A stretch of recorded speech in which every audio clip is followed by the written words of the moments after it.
Welcome to Fire Breathing Kittens, an actual play podcast.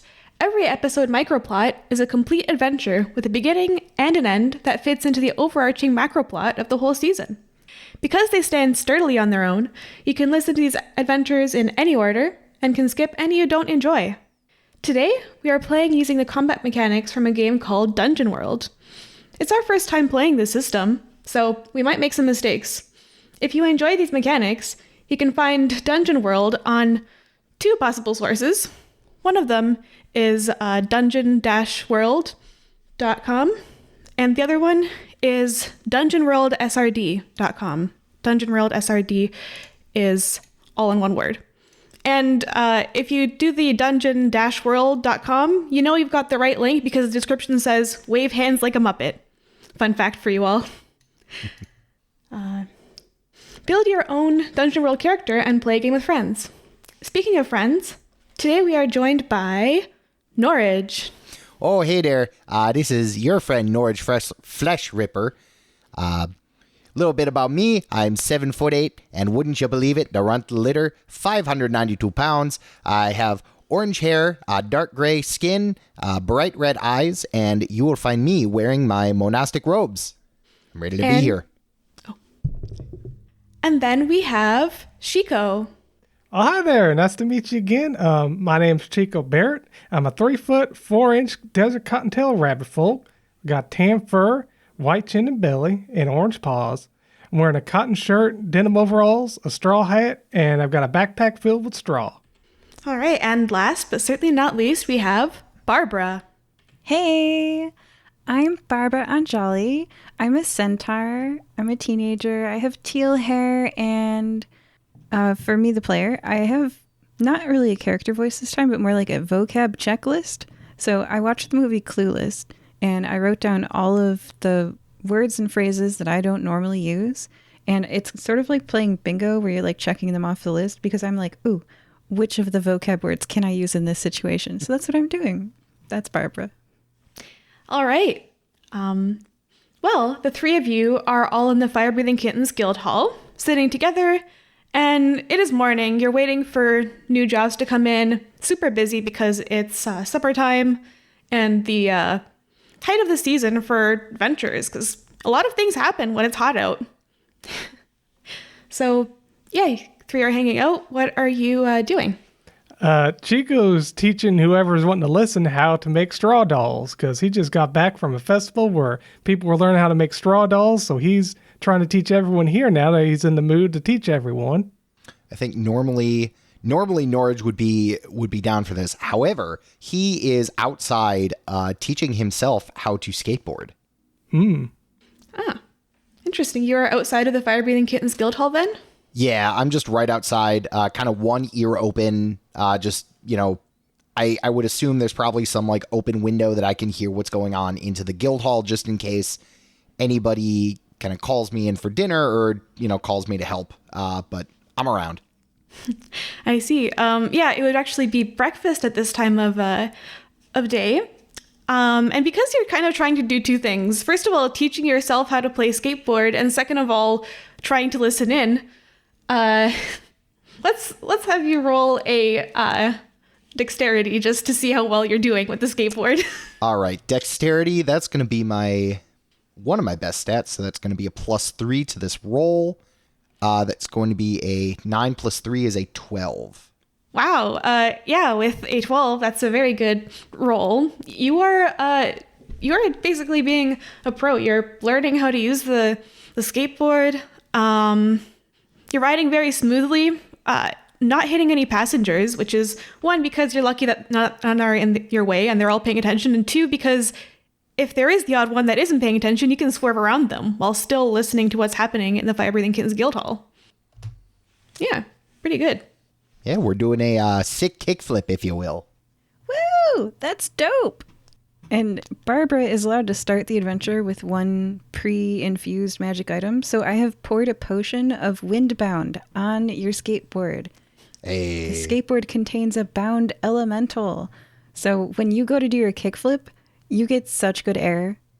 I think Norage is just kind of like, if there's like a little like stair railing, he's like kick flipping into like a, I don't know, skateboard term. So like he's kick flipping into like a sick rail grind. And he's just like, oh man, this is really cool. I'm going to have to, can't wait to get better. Show everybody. This is going to be a lot of fun. Chico notices no one's really paying attention to him doing straw dolls, and they've all gathered outside, and he hears a bunch of crashing, what sounds like just big, loud crashing and scritching, and he's like, what's all the commotion out there?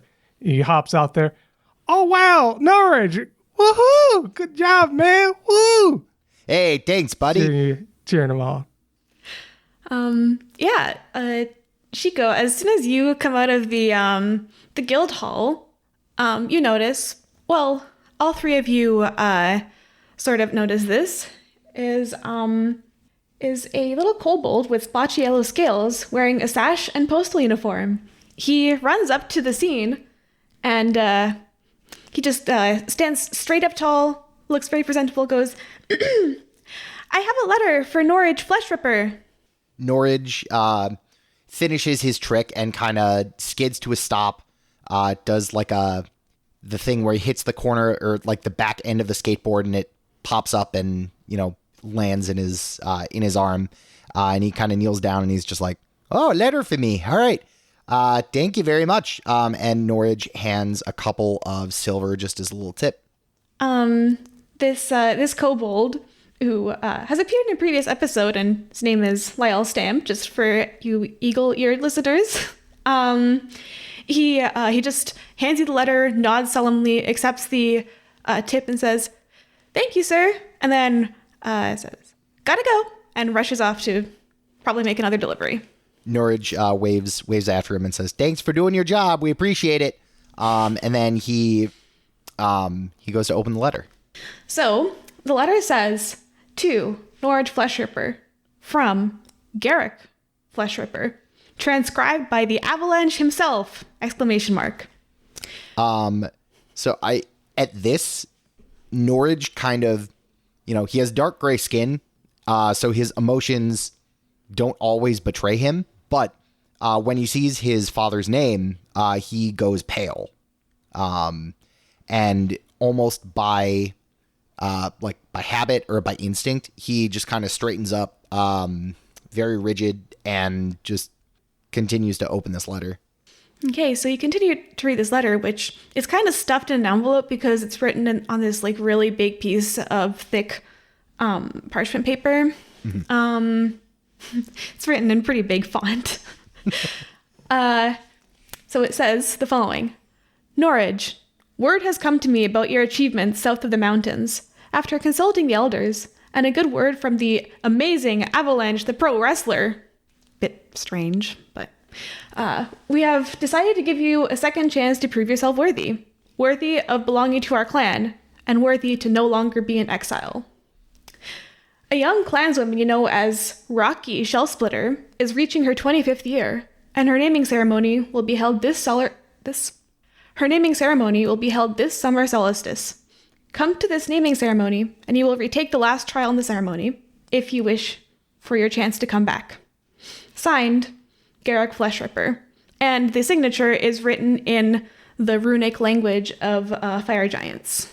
So, reading this, I think as Norage is reading this, like, his posture almost gets more and more diminutive, to where by the end, like, he's physically shaking. And so he just kind of looks over to Chico and Barbara. And like, you can hear, normally Norage is like a pretty charismatic, like boisterous guy. But he's like, right now he's just like very solemn, quiet. And so he gives like a shaky thumbs up, and he's like, "Hey, wanna come to my hometown with me?" And he kind of passes the letter over.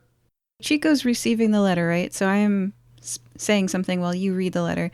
And I say, "Sure, Norage, of course. But I gotta ask, why are you wigging?" Long story. I guess the 5-second version is my dad reached out to me. He was supposed to be the one to kill me. He didn't, and he wants me back. Seems like I might have a second chance of being a part of the tribe that I was born into. Chico's gonna look over the letter. You said it's written in the language of fire giants? No, it's written in common except for the very last part, which is like the signature of his father. So Chico's reading over and it's like, oh, this is interesting. So they want you to engage in a competition to see who's the better. That sounds like fun. Yeah, I'd love to come. I wonder if we can participate. Well, I don't know if that's the best thing. Usually these competitions are, kind of in the vein of fight to the death. So, I mean, if that is your thing, I'm not going to stop you. But also, these people are pretty big. I mean, I'm, in terms of kind of down here, I'm pretty big. But up north, I'm the runt by a pretty big margin. So take that what you will. But if nothing else, I mean, it's nice up there, especially around the summer solstice. It's pretty. It's not unbearably cold, so not a bad time to go. Well, this competition seems like it's more of a one-on-one thing and a proving ground for you. I understand. But if it is something we can join in, I'd love to join in, even if it is fighting to the death. I'm pretty sure I'd be all right fighting them big guys. I'd just be just ducking and weaving in between their legs. They're so huge they wouldn't know what hit them. Have they ever fought a rabbit before? Anyways, this sounds like a nice place up there. I'd enjoy going there. Well, if nothing else, I'd appreciate you two being with me, just so that I have a couple of friends in my corner. I'm not sure what kind of a welcome I'll be getting, because theoretically, I'm not supposed to be here, and I'm not supposed to go back, so this doesn't happen often. Okay. So, while you guys are discussing... Yeah. So while you guys are discussing whether you want to go to the village or not, you notice it suddenly becomes quiet all around you. You're used to the bustling of the streets, and I mean, this is a busy part of town, so total silence is something that's slightly out of the ordinary. Very out of the ordinary, actually. I think... Oh, go ahead. Is it just me, or has things gotten really quiet around here? I'm not even hearing any bugs making any noise around here now. I was going to say, I noticed that too. And I think Norage is almost, I mean, he's just been very on guard since he's read this letter. So he's just like, he's very like ready to go. Yeah, looking around, you see that everyone around you is frozen. Like, whether they were taking a step, the step hasn't been taken yet. They are frozen in place. Expressions remain the same. There is absolutely no movement around you. Oh, I don't like this. You know what? I think Norage is going to... so he's going to pull out his trusty double-bladed polearm, and... I'm going to use one of my character moves, that being Burning Brand. And what does that do? Yes. So when Norage's weapon activates, I get to roll with my con modifier added. And let me go ahead and do that, and I will tell you what happens. So that is another 9 plus 3, so another 12. So I get to choose 2 tags. In addition to the fiery, touch, dangerous, and then 3 uses. So the 2 tags I am going to do is I'm going to remove the dangerous tag, so that I can hold it while it's active, and I'm also going to add the +1 damage tag. So every hit I do does 1 extra damage, along with the fiery tag. Okay. I mean, you guys can actually move as you as you please, whereas everyone else around you is frozen. So, Barbara and Chico, you can do something too. You have like one. You can do a move to prepare if you want as well, for whatever's coming. Design realities. Okay.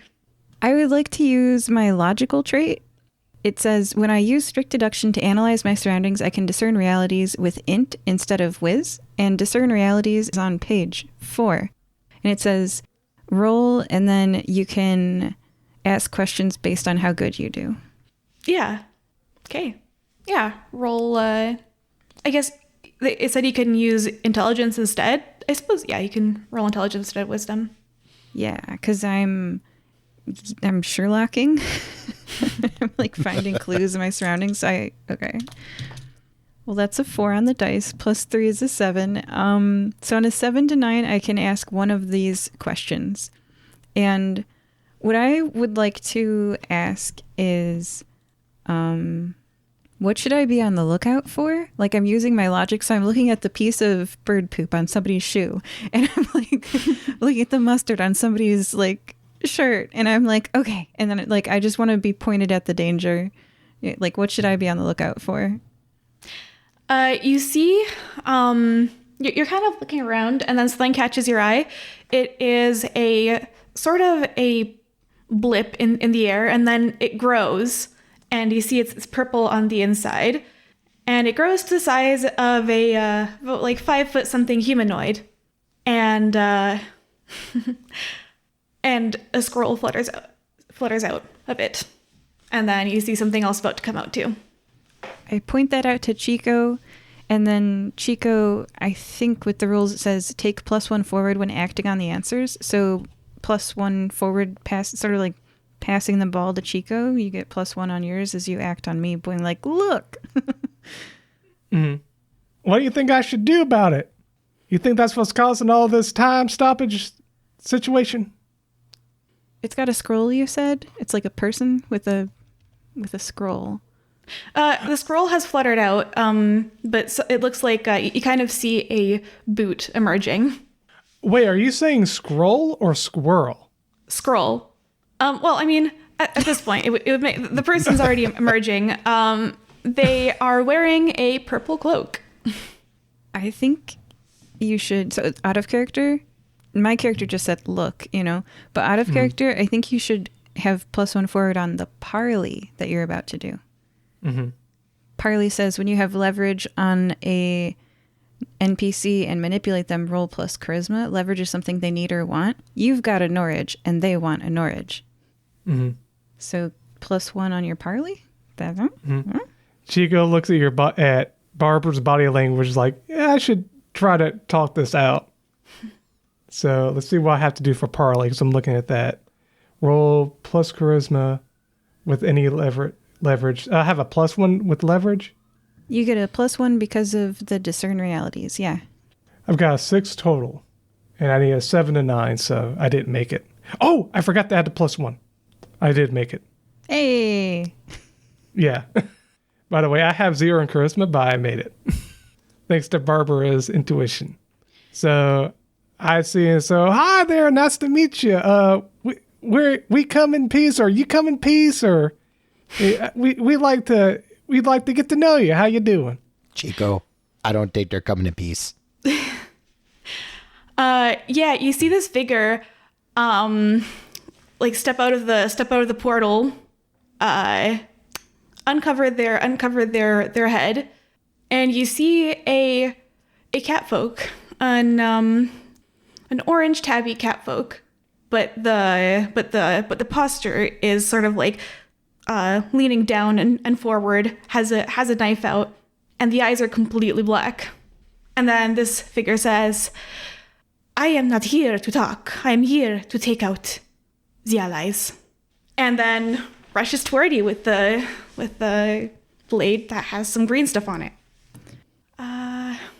Well, the thing is, Norage's life is not what they said the allies, and they're rushing toward you. Towards us, yeah. Yeah. So they're asking us for something, and they'll do it if we make them a promise first. So what is the leverage then? When they say the allies, does that mean Chico and Barbara? I believe so. Oh, dang. Oh. So, yeah, parleying. I mean, you can try to say something to stop them if you want, like to stop them in their tracks, but they are hostile toward you. I got it. What they want is support. Barbara says, Whoa, you're really harsh. Who says I'm an ally of anybody? I don't necessarily need to interfere. I totally don't want to interfere with whatever these chuckleheads are up to. Hey, I'm just here to have fun and support my friends. I may be an ally, but I'm not aligning myself to hurt anyone. The person kind of stops and then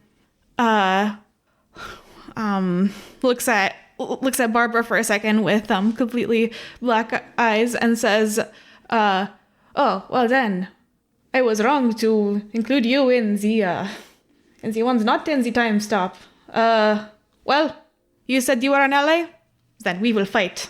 Like gesturing to Chico, and then continues rushing toward you. Okay, now I'd like for that parlay to come into place. Now, hey, I may be an ally and I may be able to fight, but hey, I'd like to let you know I'm pretty useful. I'm not just aligning myself with them. I could be helpful in other places. I could help you instead. Say, kind of pleading, trying to turn this around. I think at this, Norage is going to he's going to kind of jump in front of Chico. He's going to try and like intercept this catfolk, and he's gonna be like, okay, all right, they don't have anything to do with this. It's me you're looking for, so if you want to fight, let's go. And Norage kind of brandishes his flaming polearm. Oh, and GM, just so you know, when my parlay, which is the concrete assurance of a promise, I believe is what I'm supposed to, my promise is that I'm going to work with them in exchange for my life, is what I'm assuming, is how I want it to be interpreted. My promise is that I'm going to help aid them in whatever way they ask me. I hand over, I guess, my backpack with all my doodads and ninja stuff. As Chico goes to like hand over this catfolk the bag, you see Norage's eyes. So they are bright red, but you see his eyes almost ignite in flame. And I am going to use my firebrand move. Okay. So I'm going to look right at this catfolk with these burning eyes, and Norage is going to say, "Nope. You are going to leave me and my friends alone, and you're going to go right back where you came from." Nice. All right. So once Norage says that, I'll take my backpack bag. He's like, yeah, you said it. Yeah, we're allies, and we're going to take you out. Okay. So this is... Okay. So I have to roll charisma, which is +0 for me. Wait, like, and that what is move? What? So what does this move do? So you roll charisma and then... So when I introduce a new idea to an NPC, roll plus charisma. On a 10+, they believe the idea to be their own and take to it with fervor. On a 7 and 9, their passion fades after a day or two. And on a miss, which is what happened to me, I got the lowest possible roll of a 2. Oh, no. They respond negatively, speaking out against the idea. And the way that goes is, so this is very, very new and unlike Norage to be so forward, and also so willing to like fight before trying to talk things out. So Norage doesn't really have the, I guess, command or, like je ne sais quoi to like really kind of push through the suggestion, especially if this is what I believe it to be, which is the Shadow Cabal, like brainwashing. Oh boy, that would have been so cool if you had rolled above a 7. I know. Because the thing is, like, yeah, this cat folk kind of sidesteps you, kind of jumps aside and says, "No, my command is to kill the allies. I will do that now." And then he goes to, he is going to try to attack you, Chico. But the way that Dungeon World works is you can roll against this possible upcoming danger. And if you succeed, the GM can't really do much. So, yeah. So what am I rolling? I'm rolling my 2d6 plus, let's see. Do I roll for my ability to dodge? Would that be dexterity? That is up to you. If you want to like dodge the attacks and sort of disengage, that would be a defy danger defy roll. danger. If you want to attack, it would be a hack and slash or volley. Oh, by getting out of the way or acting fast. Got it. Okay, let me roll that. Okay, that's a 12. Yeah.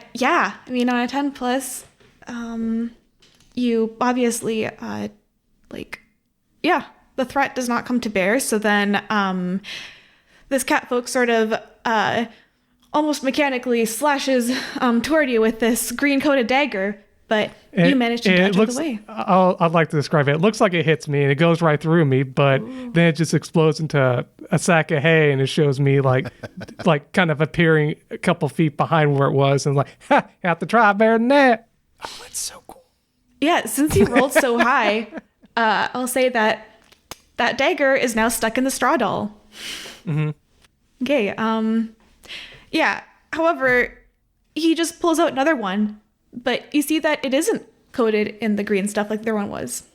I think at this moment of like subterfuge, Norage is going to just slam down with this with his polearm onto this catfolk.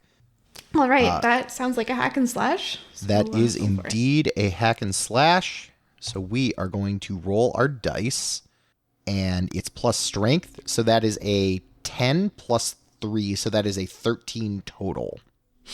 So yeah, on that roll, you get to do your damage, and also avoid their attack, or expose yourself to an attack by them, but deal an extra d6 damage. All right. Let me just take a look to see if there's any. Yeah, I'm just gonna roll straight damage, which is a d8. So that is 2 damage. Okay, 2 damage. Or do I add strength to the damage or just the hit? You just roll for it. You add the strength to the to hit roll, but not to the damage. Okay, great. So then it's just 2 damage. That's 2 damage. Okay, describe how you deal this 2 damage. So you said you're doing it with your polearm? Yeah.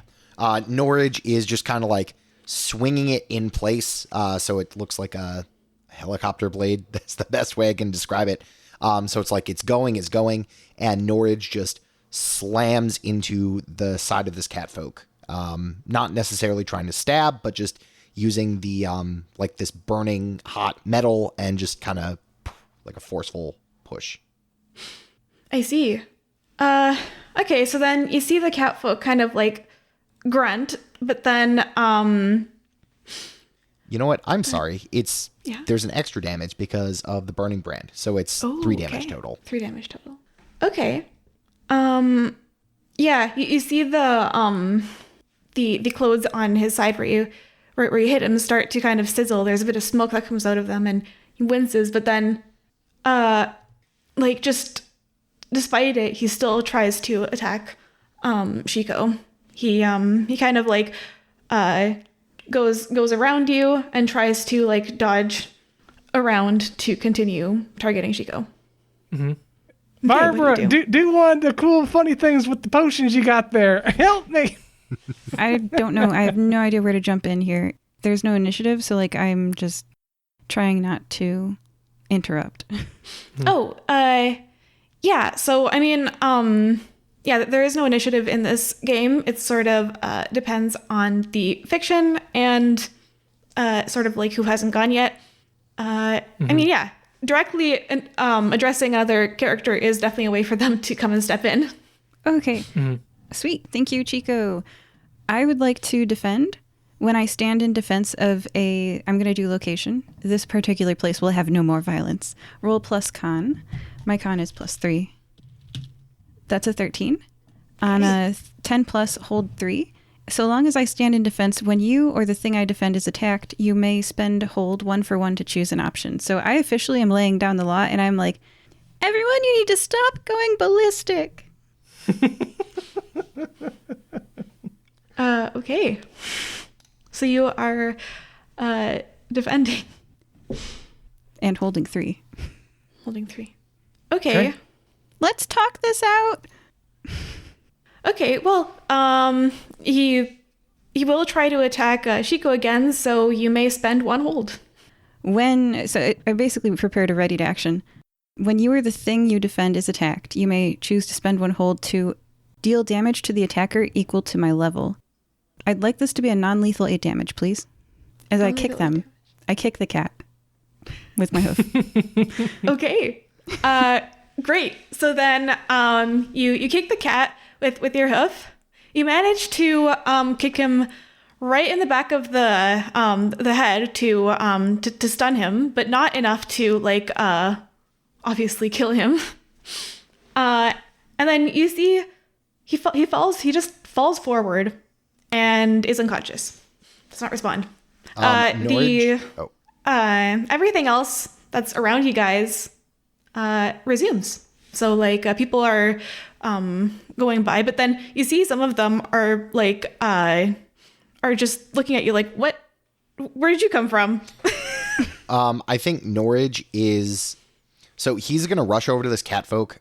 As he's doing this, he is, the heat of his weapon just kind of goes back to normal. And so as people are looking around, Norage is just like, not to worry, folks. This is Fire-Breathing Kittens Guild material. We have this handled. Don't you worry about nothing. And Norage is going to run over and kind of like pull back one of the eyelids of this catfolk just to see if the eyes have gone back to normal. Yeah, they are no longer black and instead just regular green cat's eyes.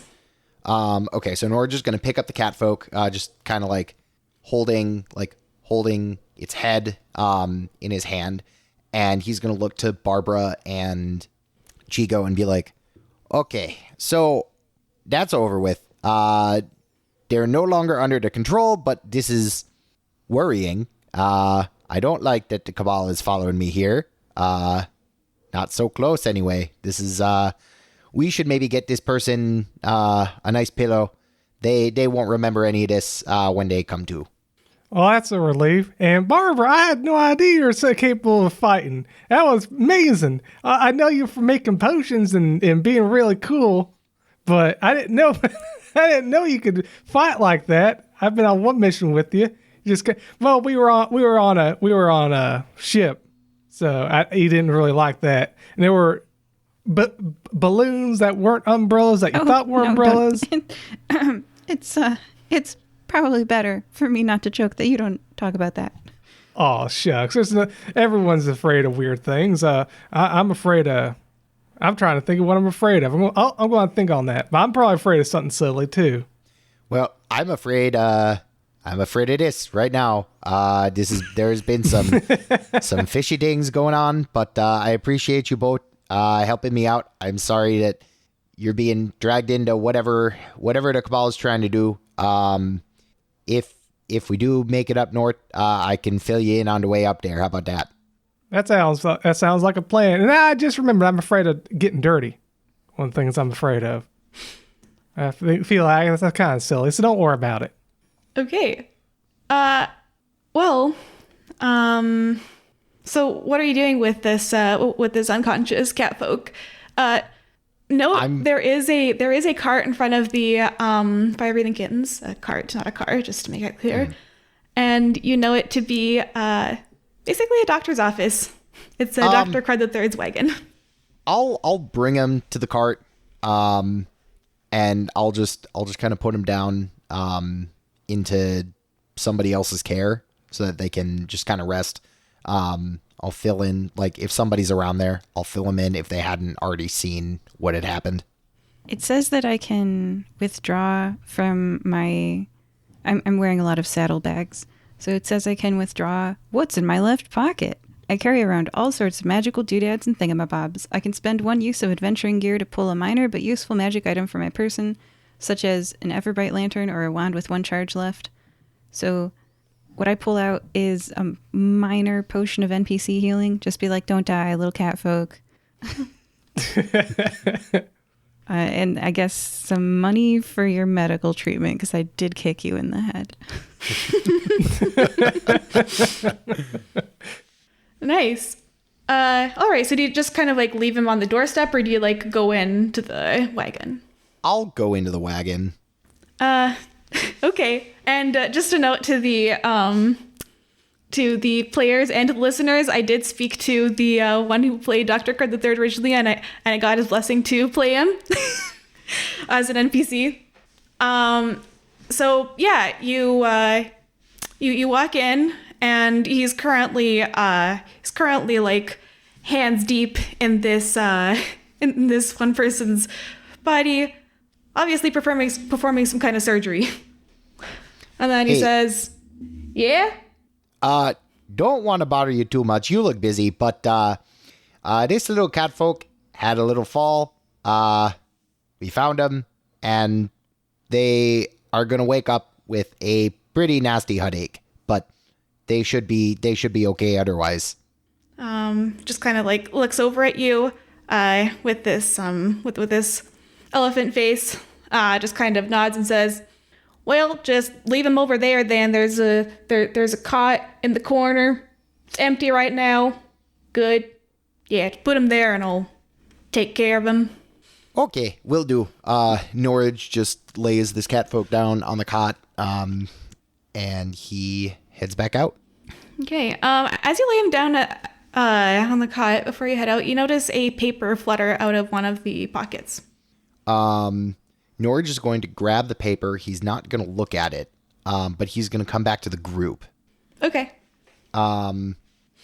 So he is going to present the paper to Chico and Barbara, and he's going to say, "Okay, so our little friend there had this piece of paper.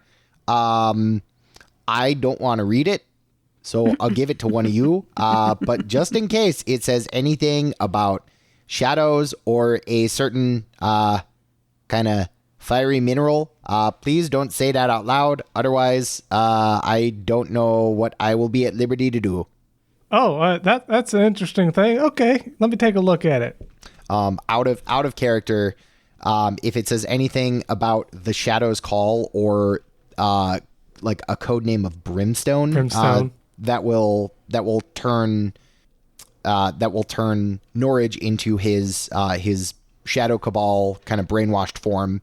And so if there are instructions that happen to be for Brimstone, he will be forced to carry them out. Mm. Don't say the word that activates our friend into a killer ninja? Okay. Yes. Please don't turn me into a sleeper agent. If you say so. So, GM, what does the letter say? Okay. It says, "Pesky, comma. You are to go to Giant's Landing on the summer solstice. All of us will be there. We will go in force or not at all. We will make a statement to one of our members, Brimstone, that we are not to be trifled with. Make it clear what happens when you try to leave. The special dagger has a single dose of venom. Use it wisely. Careful not to cut yourself with it unless you want to die within a half hour. You will not receive the antidote. The Shadow's Call. Obsidian." I get so excited by this letter. I only God. heard that I have a new magical liquid to investigate. And, oh man. You need to go back and get that dagger from my straw doll back there. Or from my straw sack back there. Yeah, and I guess We forgot to pick that up. Yeah. Was it used because it went into a straw doll, or is it not used? I'll say that like some of like, okay, the poison is partially coating the straw where it hit and partially still on the blade. Like there is less on the blade now, and it's going to be a bit harder to take it out of the straw because it absorbs it, but there is still some traces of it. Awesome. I would like to use artificer knowledge. When I handle a magic item and examine it, I may ask the GM any 2 questions about it and they will answer truthfully. Okay. Oh, all right. Ooh, can I, before you do that, can I try to help with, because I've got a spell I could use. Wait, a combatant of your choice to get +1 ongoing. Oh, that's in a battle only. Never mind. I'm looking at the at the first level spell for cleric called Bless. So I'm playing a ranger, but I have access to cleric spells with one of the abilities I have. And I was just seeing if I could give you a +1 to that. I can't. That's for combat. It's okay, I don't roll.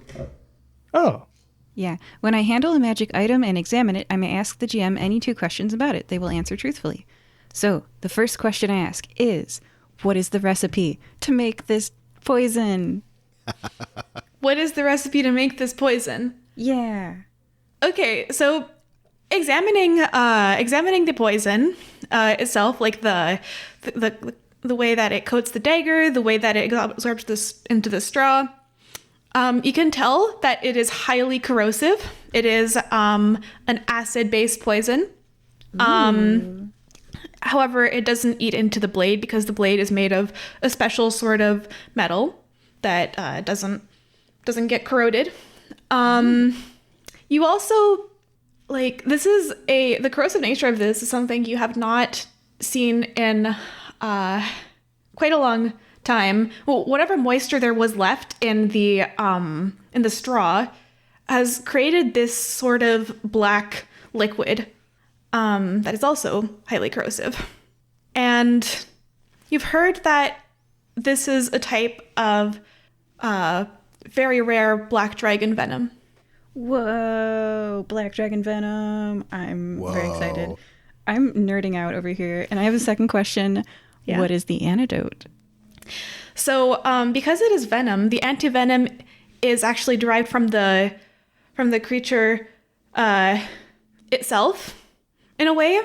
You've heard that black dragons, though they almost never do this, can choose to stop the effect of the poison, or you can find it within their heart of obsidian. You can find the antivenom there. What? Within their obsidian heart? Oh my gosh. Okay. Super cool. And I very carefully put this, I guess, like, kind of sticky doll dagger situation into, like, I guess modern crime scene investigation plastic bags don't exist. So, like, a saddlebag. It's like the whole doll, black goo, green ooze, dagger, everything into the saddlebag. It's like not a weapon, it's a curiosity to me. While Barbara is freaking and going, wow, super cool, radical, with all the crime scene stuff, I'd be asking Norage, so what is this whole thing about this group? Was this a group you used to be a part of? I thought you were part of a monk monastery that was about doing good to others and whatnot. Well, before I got involved with the 8 Paths, I was a part of this group called the Shadow Cabal. They are not good people, as you can see. They're kind of, the name, they're in the shadows, but we did a lot of kind of heisting and assassinations, robberies, kind of high profile, out of the way kind of stuff. So not really the best place for me, but I had nowhere else to go. It was the only thing that I could do to pay the bills, as it were.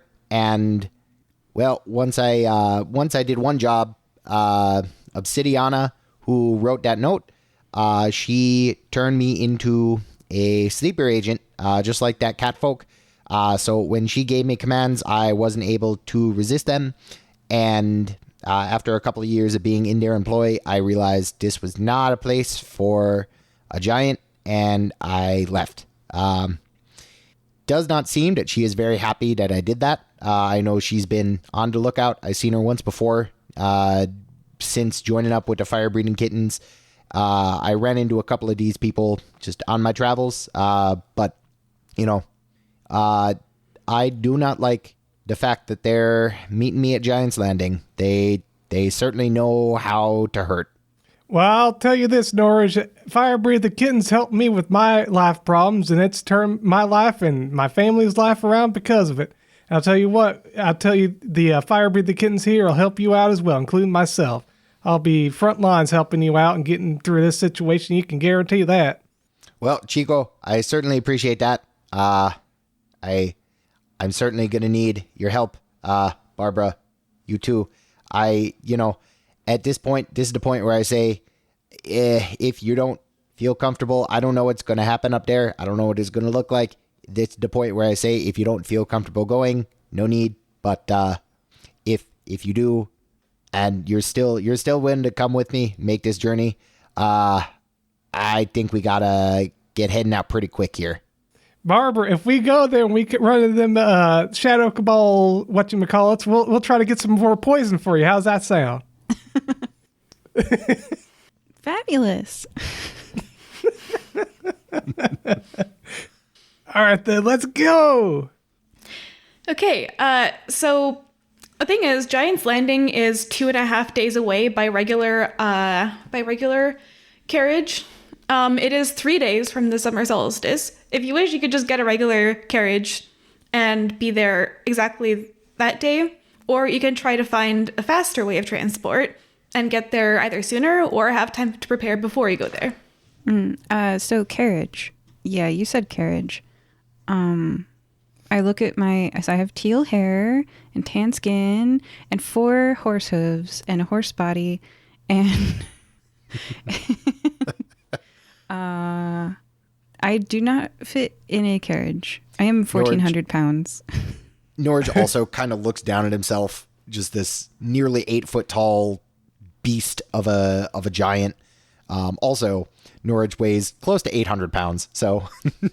We're going to need a carriage for Norage, and then, Barbara, you're not the carriage. Wait, no, you don't need a carriage. You are the carriage. Chico, actually, you know of someone who can make very fancy, faster devices that can accommodate alternate body sizes for transport. I know who that is. That's what you call it? That's Bixby. Yeah, Bixby's one option, and another option is Vatmoth. Batmouth. Oh, okay. So yeah, I know. How far away is it to those woods? I think it was to the woods where Batmoth is. Yes. I mean, it does seem quite far. Hmm. Yeah, it's I think the Misosu Woods, which the distance from Nicomoy.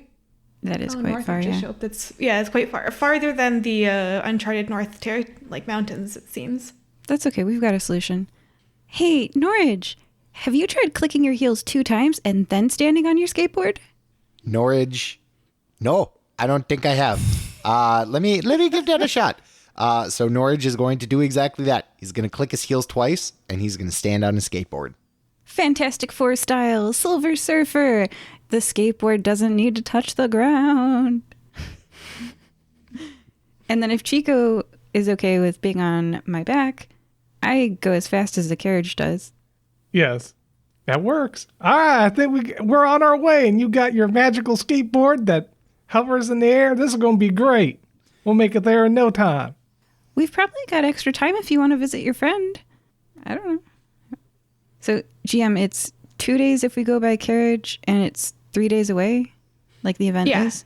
Yeah, it's 3 days from the summer solstice, and yeah, the travel is 2.5 days. Okay. I mean, if you want to visit your friend, it does look really out of the way, but I'm not trying to shoot down your idea. I'm trying to yes and I happen to already imbue the skateboard with an air elemental, so... That is true. Whatever you guys want to do, I support you. You can do it. You can visit your friend. Yeah, it's entirely up to you guys because you found a solution for transportation.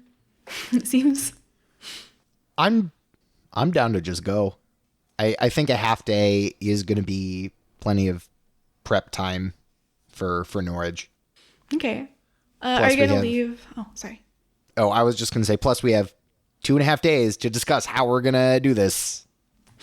Yeah, so are you gonna spend the half day preparing in the city of Nicomoy and then leave and get there exactly the day of, or do you want to leave right away, get there half a day early, and prepare at the village?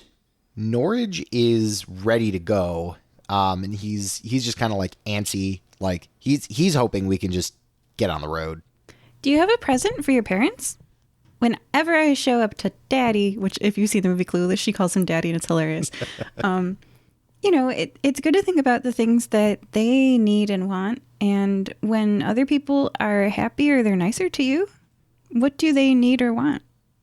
Well, I haven't been there in a while. I know that they appreciate some nice armaments. So, weapons, armor, anything kind of in that vein that they can do. So maybe it wouldn't hurt going to a weapon salesman, bringing something nice. If nothing else, just to soften the blows when I start getting hit. I'm not sure about that. I don't think they'd expect anything from a little bunny rabbit, except maybe some vegetables, which I don't think they really care for. Yeah, we like our veggies up there. We don't get a ton, so. Probably offer them a carrot and they'll think, oh, that's adorable coming from a little rabbit. They won't care. And I think that'll just make them happy. I don't think they've ever seen a talking rabbit before. I'll be completely honest. I don't know if most people up there have ever felt the emotion of happiness. It's just kind of like rage, and apathy. That's kind of the two things up there. That's tragic. I hope you don't mind, but I'm going to pick up some of my favorite manga and I'll just pop them in the saddlebags here. This one, it's a shoujo. It's adorable. You can't help but feel happy when you read it. You know what? I'm not going to stop you. I think would be a good idea as well. Can you make like a happy potion or something that makes them happy? Like something that makes them all loopy? I'm pretty sure you can come up with something. Yes, we call it coffee, and I'm going to bring like a thermos. And some really good beans. And yeah, so I'm going to bring, it's like a care package. It's like a girls' night care package. It's got things that you can't help but smile. Amazing. I love it. I think on the way out, Norage is going to stop at a like a weaponsmith. Okay. And he's just going to pick up like a very like Nikamuian weapon, whatever that is. So like maybe it's something that has kind of a unique, not art style, but like build that's like unique to Nikamui. Like I would imagine something kind of like more on the ornate ceremonial side, just because a lot of the giant armor and weapons are very utilitarian. So they're relatively plain. So yeah, just something kind of like ceremonial and nice looking. And Norage is willing to spend a decent amount on it. I mean, it is for his parents after all. Okay, so what kind of weapon would you like to purchase? Because you can get a knife, I would say a rapier also, or a gun. Like a gun might be, because I mean, guns are in this world. Norage is going to buy his parents a gun. Amazing. Hey, Mom. Hey, Dad. Here's my present for after not seeing me for 3 years. Here's a gun. So what kind of gun is it? Is it going to be like a rifle, a pistol? Like imagine just like this tiny little pistol and a giant fire giant. I don't know if they'd be able to pull the trigger. So I'm imagining. Could I make a suggestion? Like Absolutely. like a big comical blunderbuss. Yeah. I'm imagining some kind of like it's a blunderbuss, but instead of being operated by trigger, it's operated by like pump or like a bolt action rifle, but the bolt is like there's one for reloading and then there's one for shooting. That's what I'm imagining. Just this big, like just garishly big bolt action rifle to the point where like it looks big for Norage. That's how big I'm imagining this gun. Okay, so like you just you go up and you ask, what's the biggest gun you've got? Yep. I just go up and say, I need a big gun, something so big that it makes me look small.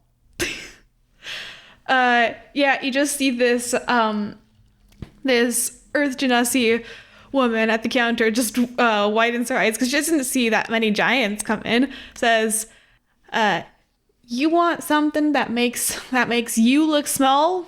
Yep. I'm going home to Mom and Dad, and I wanted to bring them a gift. They're both about 25, 30 feet tall. So something nice for him, you know. All right. Well, we do got a gun. We call it the Big Bootylicious Blunderbuss. I'll go take it out of the back for you. Might take me a few minutes though, because I'm gonna have to sort through some stuff. Okay. Do you want my help carrying it out?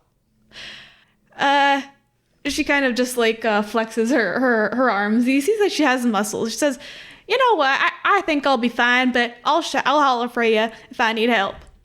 Sure, certainly. She goes back into the back. You hear a little bit of you hear some crashing sounds. You hear some cursing, and then finally she just comes out dragging this enormous gun that's probably 6 feet long, maybe 2 to 3 feet wide. Its handle is about maybe 3.5 feet wide. Just this is garishly perfect. It's very large, very garish. And what is a sort of Nikamui color? Does it have like a color? Blue and white. Maybe the I'd neighborhood imagine. that Norage lives in has one. Yeah, I mean, I don't know. Maybe I like blue and white. Blue and Seems white? safe. There you Yes. go. That's your local sports team's colors. Almost. What was the name of this gun? The Big Bootylicious Blunderbuss. Big Bootylicious Blunderbuss. Yeah, I got it right. Yeah, and it actually has cloud patterns on it, so it's like blue but with white cloud paintings. Okay, cool. Yeah. I don't know how much it'll cost. It'll cost like about 1,500 gold. Easy. I'll help pitch in. Oh, no need. I got it. And Norage is going to slap down 1,500 gold. No, I appreciate it, but this has been burning a hole in my pocket. And honestly, I'm not sure how long I'm going to have left to use it. So, may as well. Oh, shucks. All right, then. And I turned to Barbara. Barbara, can I add a little bit of stuff to your care package? Because I want to help out a little bit. Maybe add a little small things like some carrots here, some tomatoes there, and make a little straw doll and add it, holding on to all. Yeah, that looks nice. It's in a wicker basket that you made. Yeah. Oh, that too. Yep. I'll make the basket. Yeah. Looks nice.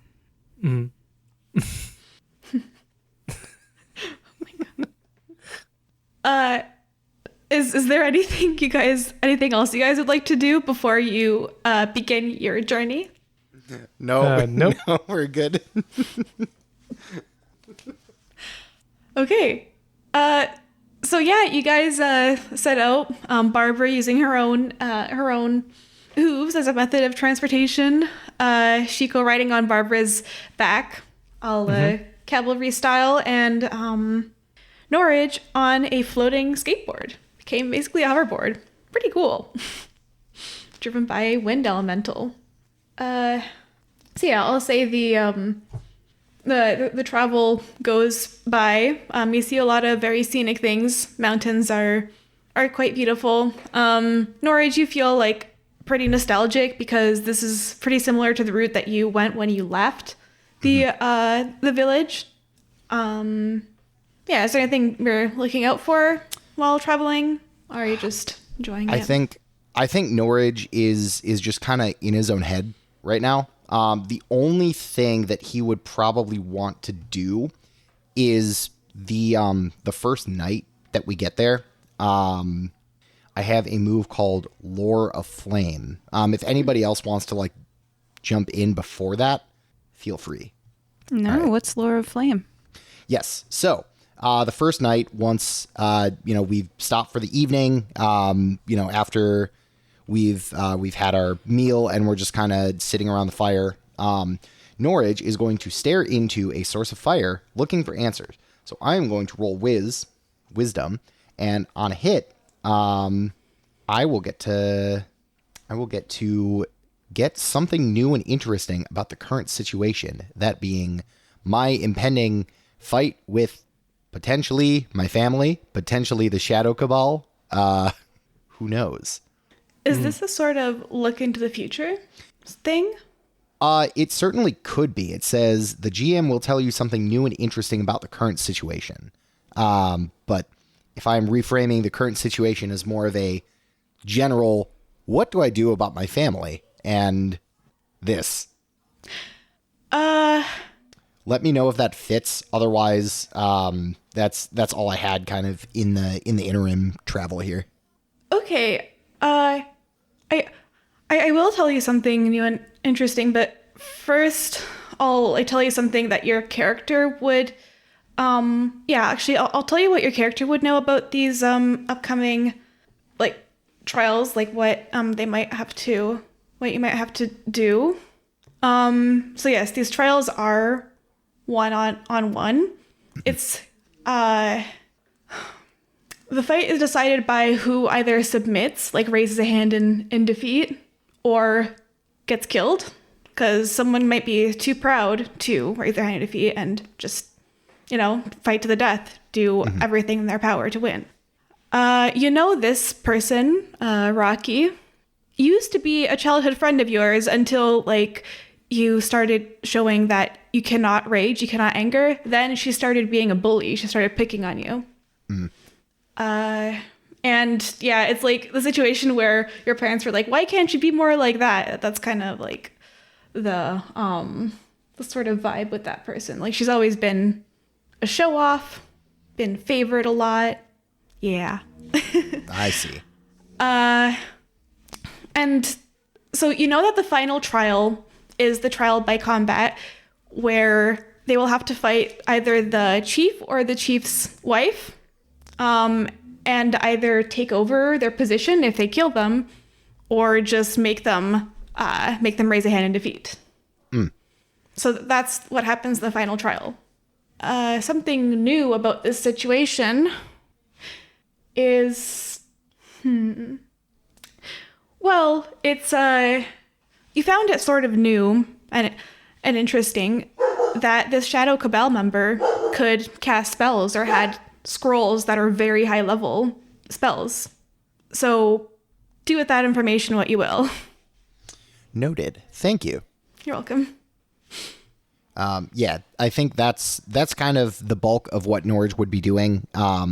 Certainly he'll fill Chico and Barbara in on his story and kind of how he got to Nikamui, the customs of Giant's Landing.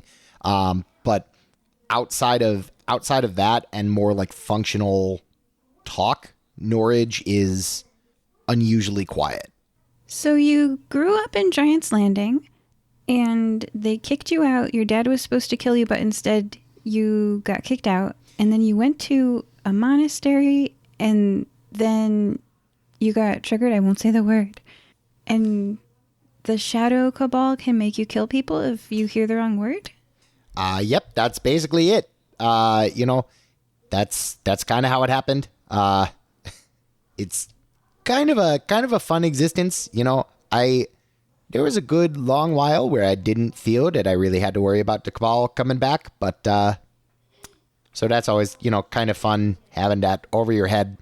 How do we get you to back down once you are in ninja assassin mode?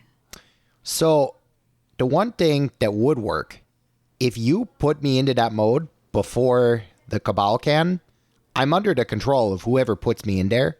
So if you put me in, if you say the word, then I'm under your command, and I will not be able to be out of that command until my either, a couple minutes of cooldown period where nobody's saying anything to me, or I enact whatever I was told to do. Oh, okay. All right. Brimstone. And with that, Norage, he was holding a plate of, I'm imagining they had, some like a little dessert or something. So Norage just drops it on the ground. His eyes go completely black and he just stands at rigid attention. Chico looks at Barbara. Barbara, what are you doing? I have a plan. Norage, the only one who can activate your brimstone is a member of the fire-breathing kittens. Now exit the brimstone stage. So I think Would I be able to flavor this? Pardon? Would I be able to flavor how this looks? Yeah, of course. Yeah, Okay, please so I describe think- how it looks. Sorry. So I think how this looks is, so those burning eyes that that Norage had for like a second in the fight with the cat folk, those come back and they almost burn away the blackness of the shadow possession. And then Norage's eyes come back to normal. And so he kind of looks around and he's like, I didn't think it was going to be that easy. We'll find out if that worked or not, but I couldn't help but try. I mean, I certainly feel normal. So maybe that worked. I guess we'll see. Wow, Barbara, that was an incredible idea. Good thinking. Yeah, that was great thing. I wish somebody had done that sooner. That was great. Man, if you tried to talk to me before doing it, I'd probably talk you out of it and it would never happen. Now you did it without telling me, and that was probably a good idea. Chico, you sound very bitter, but you're included too. Oh, shucks. I didn't just limit it to me. You're right. I'm helping too what I can. Yeah, you can run a Norage bot. If you want. Yeah, so I guess you guys have reprogrammed Norage. I mean, it's up to you, Norage, what you do, whether this reprogramming works or not. I will let you determine whether that works or not. In Norage's mind, it's like, oh yeah, it was just that simple. We'll find Okay. out. Yeah, you guys will find out. I guess we will. So yeah, this was the first night. The first night passes. Guys doing anything particular for the rest of the trip, or do you want to just skip over that and then get to the village? While we're out camping, I guess we're camping one night, a coyote will end up in my backpack again. That's usually a sign of trials and tribulations to come. And Chico's horse goddess Mai looking after him, sending one of her coyotes. And of course, it's nipping at the back of my neck in the middle of the night. Ow! Oh, shoot, another coyote? Oh, that don't bode well. Okay, so this is so you want this to be a particularly sassy one? Oh, they've always been particularly sassy. Okay. Well, this one is a rare melanistic morph of coyote. What's that mean? Melanistic means that it's all black. So it's the opposite of albino, where it has no pigment. It has so much pigment that it is completely saturated pigment and not. I see melon as in melanin. I thought you meant like melon as like watermelon. I'm like, wait, it's colored like a watermelon? Watermelon coyote. Watermelon coyote sounds really funny. I feel like that could very easily just be the title. We are in a Watermelon fantasy coyote. world. Do you want watermelon or cantaloupe? No, I like the solid black. It makes more sense and it's cooler. Mine's just kind of dumb. Kind of like let my internal thoughts come out for a moment. Watermelon Yeah. coyote. It's like dipping at you in the middle of the night, and you almost don't notice it because it just blends in so well with the like almost pitch black night. You're just like, what is going on? And then you like kind of spring over and then you grasp fur. And I realize. Yeah, it's gonna go sniffing through your pack and trying to eat any food scraps it finds. Well, have fun with that, and don't make any messes in there. You see, I imagine eventually just falls asleep. Yeah, eventually you notice your pack stop moving once once the snuffling and dog eating sounds have subsided. All right. Well, next morning, Chico wakes up and goes to everyone and said, well, I've got some, I guess, news some foreboding news. I got a coyote with me now, and that's usually a sign that something terrible is going to happen. Now I'm going to have to stand up and fight. So just want to let y'all know that happened. Also, I think you'll be fine. You won't have to worry about the Shadow Cabal, because whatever you're doing that that fighting, that competition, that if you're going to go through with it, we'll keep an eye out for that shadow cabal. Make sure they don't ruin it for you. All right. I appreciate that. If you see him, just yell brimstone. And with that, Norage he goes into his sleeper agent for a second, for like 3-4 minutes until he snaps back out of it. Yep. Just say that name. All right. Yeah, it is morning. You guys continue on your travel through the mountains. And I would say because of the speed of the hoverboard and Barbara, do you have any like potions that you're taking that'll make you faster? Like are you drinking some of the coffee? Oh yeah. Yeah, drinking the coffee. I've got some, let's see. I can spout lore about the magical stuff we're walking past. It's so good. You guys are learning so much about herbs. Yeah. But Ooh, you know what? Oh, go ahead. Sorry. I don't know, I don't think mechanically I have anything to make myself faster. I just am a centaur. I don't know if this will work, but I want to run it by you to see if it'll work. So I have a move called Zuko Style, which is when I bend a flame to my will, I can roll wisdom. On a 10 or higher, it does as I command, taking the shape and movement I desire for as long as it has fuel on which to burn. On a 7 to 9, the effect is short-lived, lasting only a moment. So what I want to do is just control fire and turn, like, just put jet engines on the back of the two of us, like propelling us further, faster. Will you allow that? You're asking the GM? I thought you were Yes. asking Barbara. Yeah, I will allow that. Okay, Barbara, will you allow for this? two. Yeah, Yeah. I love new inventions. I'm All going to watch as you do it to make sure I learn how. So I think the morning of the second day, Norage is as we're kind of packing up and getting ready to go, Norage is going to grab a whole bunch of sticks and just like craft some kind of apparatus to like hold it behind us. And he's going to say, okay, so I don't know if this is going to work, but I want to try something. And so Norage is going to he's going to get on the skateboard and he's going to say, okay, get ready. And he's going to do some like meditative movements, conjuring fire from himself and trying to ignite this like pyre that he's made. And that is going to be exactly a 10. So Norage is getting like a good amount of this wood, like starting with kind of like sticks, going to like larger and larger branches until finally he gets like some small like tree trunks and just like fashions this cone. And so when this cone is lit on fire, the movement of both the skateboard and Barbara are just like as if being propelled by a rocket. Whoa. Engage the afterburners. That looked dangerous. I didn't want to say anything, but it sure did look dangerous. But now it looks like you got it under control. Do the airwalk. I've been looking up skateboarding terms, and an airwalk is an aerial trick in which the skater grabs the nose of the board, kicks the feet out while in the air, and then quickly back on when you're about to land it.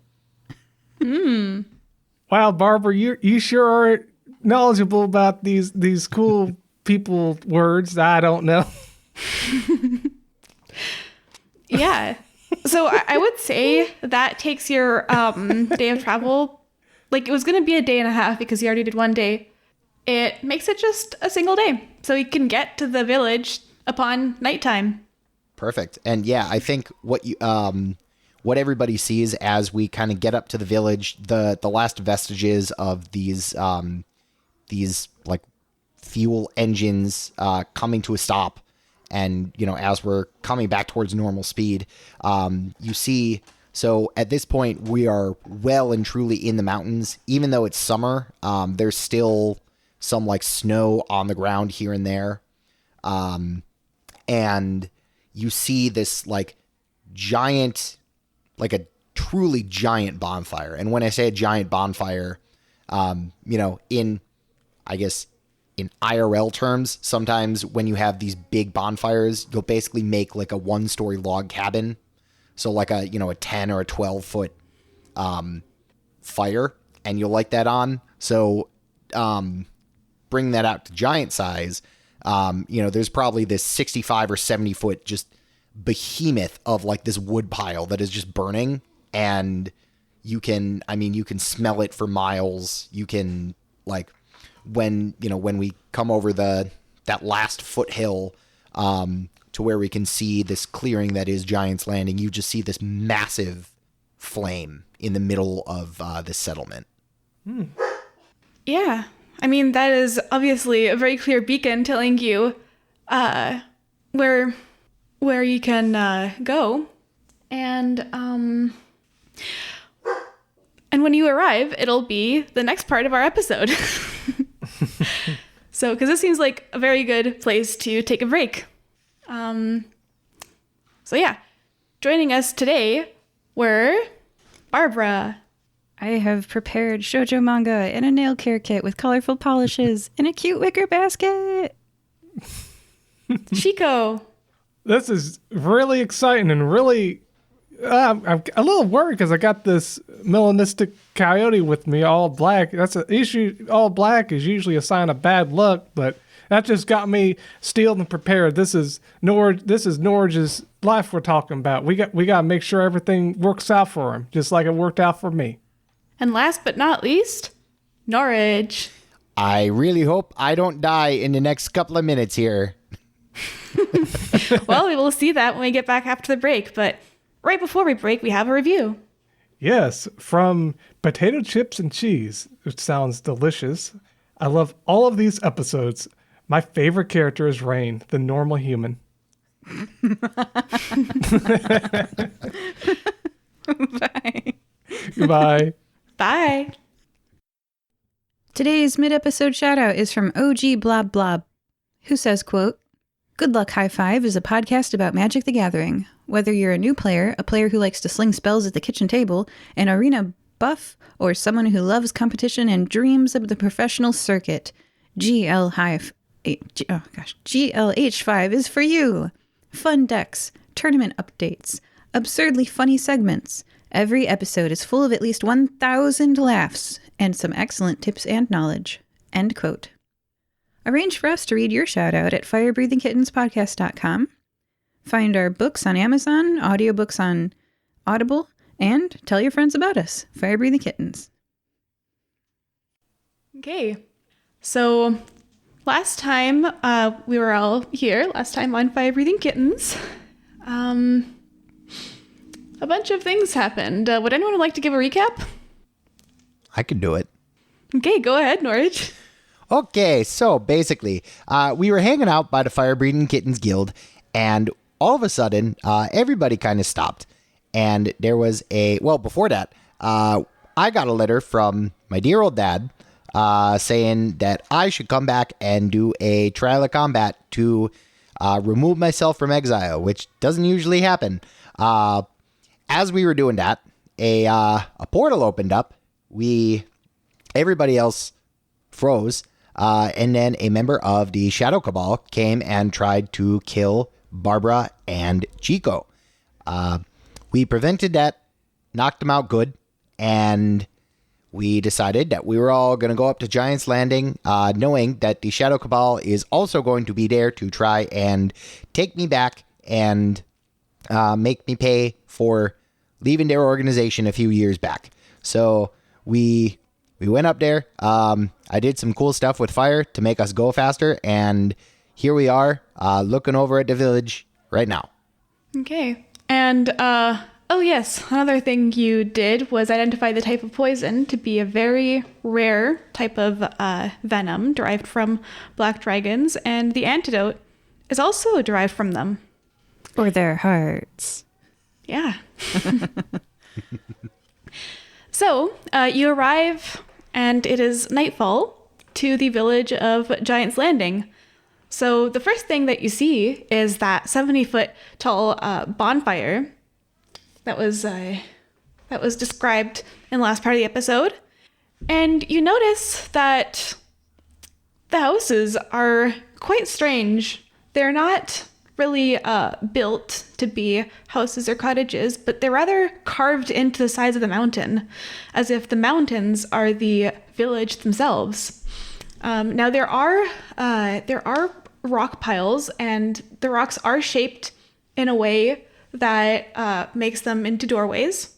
You also see a lot of igneous rock, because the rock must have been shaped when it was molten hot, or lava. And that is how the village looks like. It is, at very first glance, indistinguishable from the rest of the mountains, but then you start to see the entryways. And gathered around the bonfire, you see several figures that are over 20 feet tall. You see one with slate gray skin, dark red hair like autumn leaves, that's 23 feet tall, wearing bright, heavy fire giant armor. He's currently in conversation with a woman that is darker skinned but with lighter hair, also wearing fire giant's armor. And you see some others gathered around. You see a child that's about 6 feet tall, just playing around the fire, hacking with the toy axe that is pretty much a full-sized axe for normal humanoids. And you just see other giants around the fire. How tall is Barbara? 7 feet tall. Barbara, you look small now, and I look incredibly diminutive. Yeah. And even Norage is over 7 feet tall and nearly 8 feet tall. Is also diminutive in comparison to these giants. You said he was the runt of the litter. I didn't know he meant like the runtiest of the litterists. I'm a bit scared that not only are they not going to notice me, they're probably going to step on me by accident. Well, they're pretty good at keeping an eye out on things. They certainly won't do anything to you, especially because you're outsiders. You're coming with me, and I know I don't have the best rep, but they need to keep me safe for tomorrow. So you're in good hands. Plus, my parents are the chieftains of the village, so we kind of have that going for us. I totally forgot to ask, do you have any siblings, Norage? I need to remember. I don't know any of any siblings. Nope, just me. I'm the only child. I feel like my parents kind of wish that I may have had some siblings, but nope, just me. Interesting. Well, I'm glad we hauled ass to get here, because we got here with plenty of time. That is true. And as you guys are approaching the village, one of them notices, and you hear, you kind of like hear a, oh, over there, they're approaching from the distance, and then you see, well, Norage, your parents turning and facing you. They were kind of crouching by they were sitting on some boulders around the giant bonfire, but now they stand at your approach. And yeah, how are you approaching them? So, I don't know if Norage quite knows. He's definitely very reverent. So he'll go up, and I imagine there's like a pretty ceremonial thing for, when people return. So he's gonna approach his parents, and just wordlessly he's going to present the big bootylicious blunderbuss, and he's just gonna look up at his mother, who is the chieftain, like the head chieftain, present it to her and say, hello, mother. I'm not quite sure how to do this. I don't want to be taboo, but I brought this for you and Dad. Something that I came across in my travels. I hope you find good use for it in your next combat. And he just presents this gun to his mother. Okay, so you approach your mother. presenting it to her. Kind of imagine that you're holding it up to her, like with both hands. She looks down at you and says, "Oh, Norage, well, it's about time you got here. And I see you brought others as well." Oh, yeah. These are my friends, Chico and Barbara. I have been working with the fire-breathing kittens down in Nikamui. I'm not sure if you've heard of them, but they've certainly been a great help to me in getting stronger, certainly getting up here. So they will, if it's okay with you, they'll be joining us for the ceremonies and be here as guests of myself, possibly as you two. I don't know how that's going to work, but... She kind of looks down at each of you, her expression not changing, just her vermilion eyes glowing with internal heat, but cold, almost like the embers of a fire that is not quite being stoked. And she says, "Yes, I've heard about the fire-breathing kittens. Sounds like a weak name to me, but apparently one of the best, what do you call it? Teams, guilds, something like that. Yeah, I suppose if you all are all individually weak, you go together and are stronger. But yes, this Yeti, Avalanche, he told me a lot about you. Said that you beat him in hand-to-hand combat? Yep, that we did. Good to see you, Avalanche. And he kind of waves over at him. Yeah, Avalanche says, "Oh, the Avalanche is glad to see you now." I imagine they do like a predator handshake, just like... Yep. The fire-breathing kittens, I know that's not really your style up here. I know it's more kind of collectivist than you are up here, but it's been a big help. I've been doing really good things, Ma. She just looks down at you, then looks at this blunderbuss, which she finally takes from your hand. She made you kind of hold it up for a while. Just holds it in one single hand because she's about 20 foot tall, and just like, "What am I supposed to do with this?" Oh, well, first of all, don't point it at anybody. It hurts. But you take it, and so you can put like a boulder in there, or a cannonball, or, incendiary bombs, any kind of thing that you fire, and you take this big bolt, and you pull it, and it fires, and it makes things hurt. Strange weapon. Well, It's, I know it's not something that you see up here every day, so I wanted to bring you something special. all right. Well, until you've proven yourself to rest the village, you may stay somewhere outside the village. You came a bit early. We were here ahead of schedule. I just wanted to make sure I was here just in case anything happens. What could happen? Well, we are very strong and good at defending ourselves. Yeah, I know that. But one of the people that I worked with before the fire-breathing kittens, they're not so good. They're also very strong, and they're in numbers.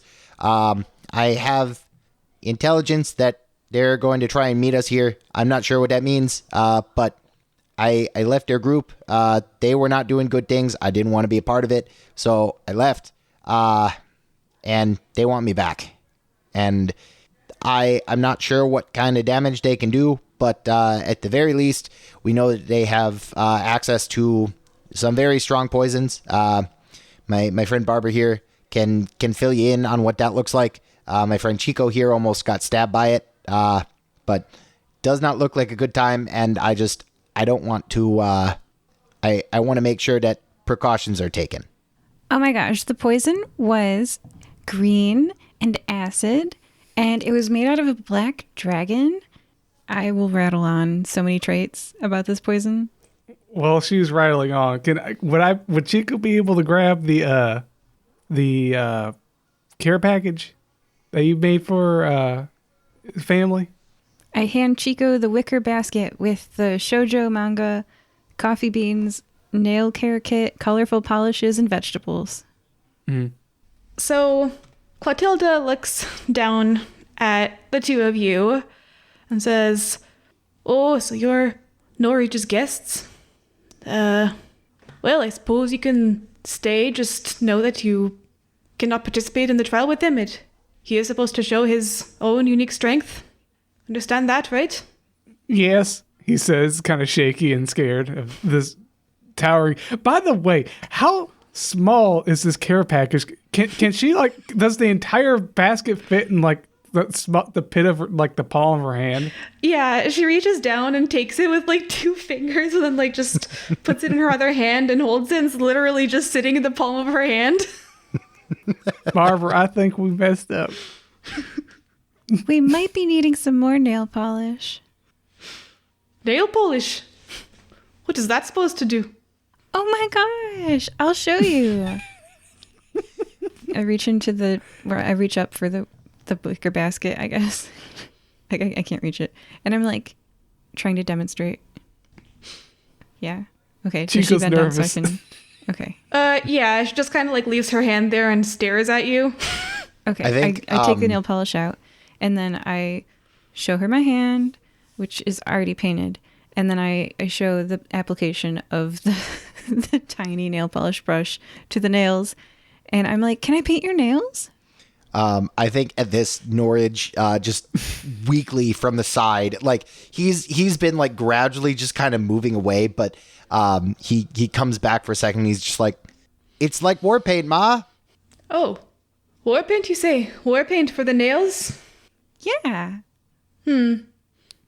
Well, she kind of she looks over at her husband, who is like about 3 feet taller than her, but other than that, around the same size, and says, "Do you hear that, Garrick? War paint for your nails. Want to try it?" And then he comes over and just like looks down at you and says, "Well, I mean, I suppose it's all right. Well, you know, these guests have come a long way, and I guess we should be open to what they have to offer. Well, I can show you where a sheltered place to sleep for the night. According to her, you're not welcome in the village, but I know somewhere." And then he bends down, like, kind of crouches to face you guys. I mean, he's still considerably taller, but a little bit close to eye level, and says, "I suppose there's time before the trial. You can do war paint on my nails."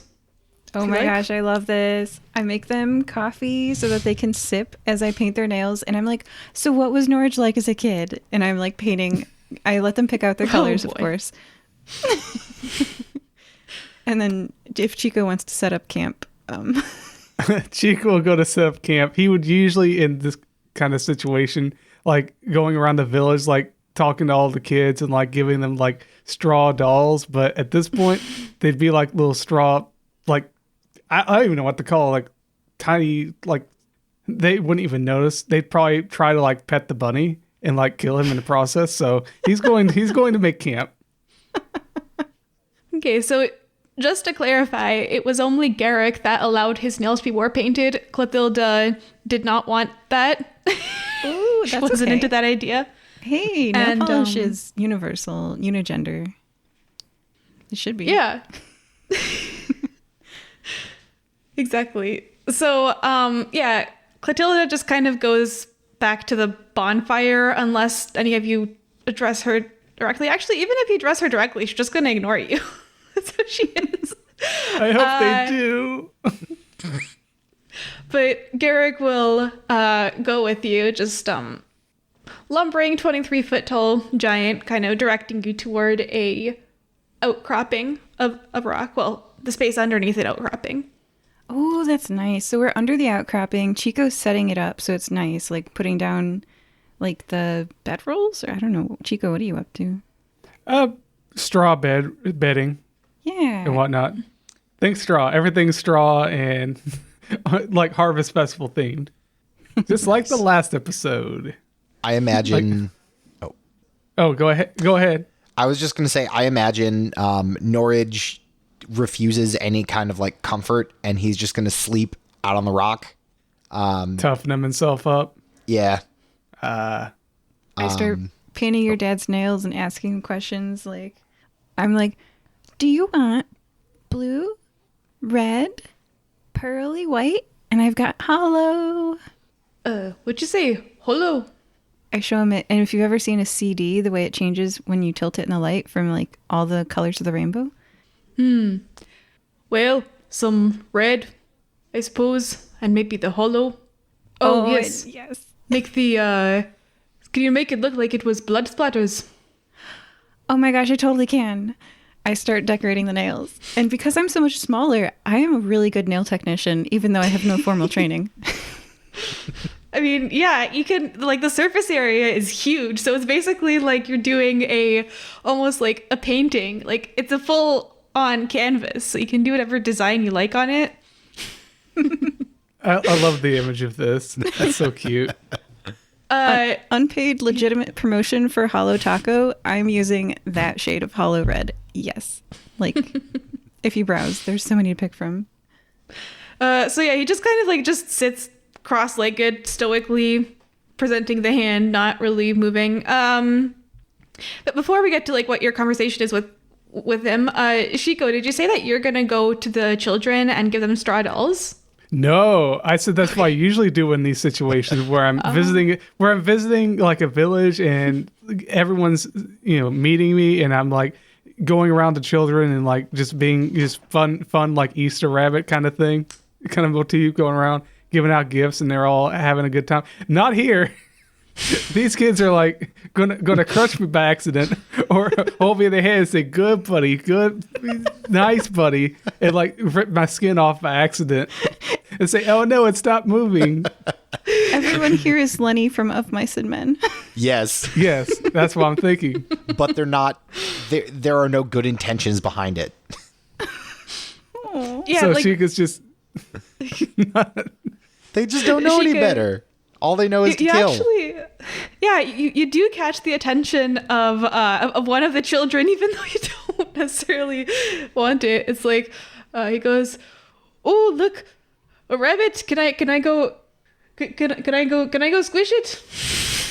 To one of you the hear parents. Chico go squeak, and then you just see puff, poof, and he leaves behind a rabbit scarecrow. It looks just as cute. So, and then try to Chico, look looking closer. from a bush, is watching what he's doing to the scarecrow to get an idea. Oh yeah. So, what does Oh, he do to the this is- scarecrow?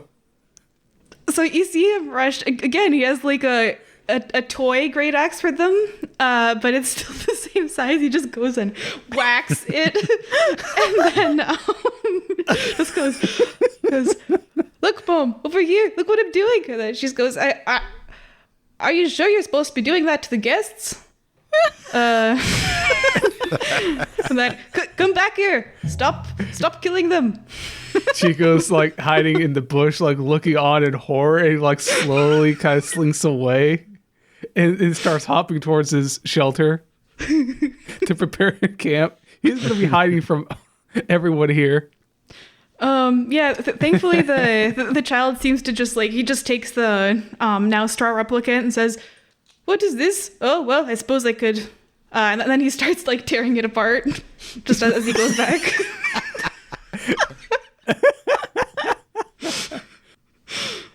But yeah, you do manage to make it back to the shelter without attracting any other children. Nora's dangerous just of kind of like sighs when Chico comes back, and he's just like, "Yep, that's my upbringing." Well, other than that, they seem like pretty upstanding people for, being giants. I'm sure it's okay. Well, I have something to tell Barbara when she comes back. We've got a new fear now. Giant children. Meanwhile, I am totally like, I've got coffee brewing in the camp kettle, a big pot to make 1 cup for this person. I've got the nail care kit. The shoujo manga might be a little bit small. You picture a giant reading a tiny book. So Norage, like, do some people here know how to read common, or do they all only know how to read in Fire Giant? Yeah, reading's not really a skill that they place very highly. They know giant just because like the ancestry, like ruins, that kind of stuff. But definitely they don't know how to read common. Oh, okay. You're going to have to give me like an hour so I can work on a magical solution to this, but I'm sure one can be found. A translation potion. Can I do it? That's my new goal. And then I'm facilitating Norage because you're here and your dad's here. Yeah, I think Norage is going to kind of walk up to Garrick. And he's going to be like, so, Dad, if I may, I know the last time we saw each other, it wasn't really on the best of terms, but if I may ask, what changed wanting to bring me back here? Yeah, like as you approach, his eyes kind of like narrow. At first he was sort of like somewhat relaxed, just like amused and curious by this centaur. But when you approach, he says, "Oh, well, Norage, I suppose because we don't have any other children, and we heard that you had shown that you were strong. We were thinking perhaps you had changed, perhaps you are ready now. But it is mainly because we just heard of things that you did, that you showed your prowess in combat, and I wanted to see it firsthand." That's what I thought. Well, if nothing else, I don't know how tomorrow's gonna go. I don't know how the trial's gonna go, but well, I at the very least know that I'll show you something you ain't never seen before.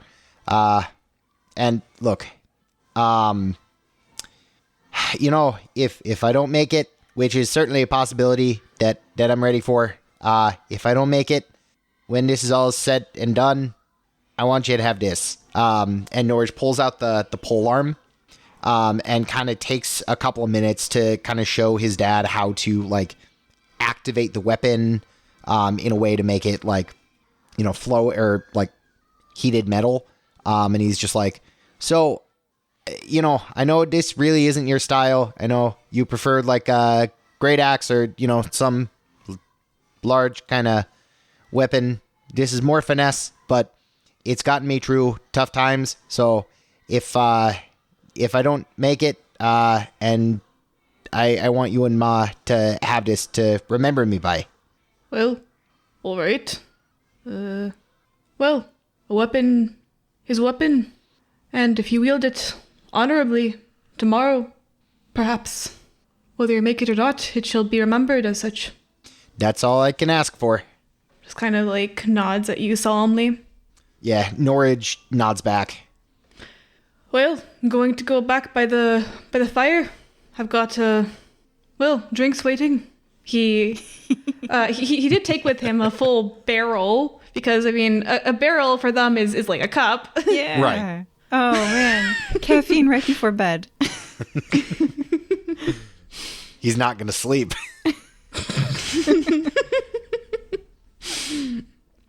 Yeah. So he goes back to the bonfire, and you three are in that little under that outcropping of rock. I think Norage looks to Chico and Barbara, and he's just like, "Hey fellas, so I don't know what tomorrow's gonna look like. I don't know if I'm gonna make it out alive. I don't know if the Shadow Cabal might kill me. They might take me back. The Rocky might also kill me. So I don't know what's gonna happen, but in any case, I don't think anybody's gonna mess with you on your way home. If worse comes to worse, and whatever happens, you two do what you need to do, okay?"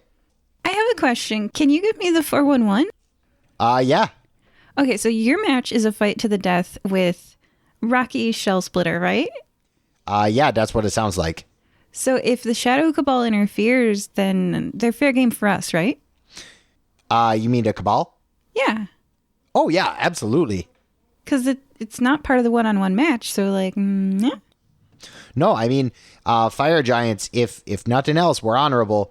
And so if that happens, I would imagine that the match will probably be paused until the Cabal is dealt with, and then depending on how we all feel, we might have another night to kind of heal up from any wounds that we got that weren't part of the battle, and we'll just continue it in the morning.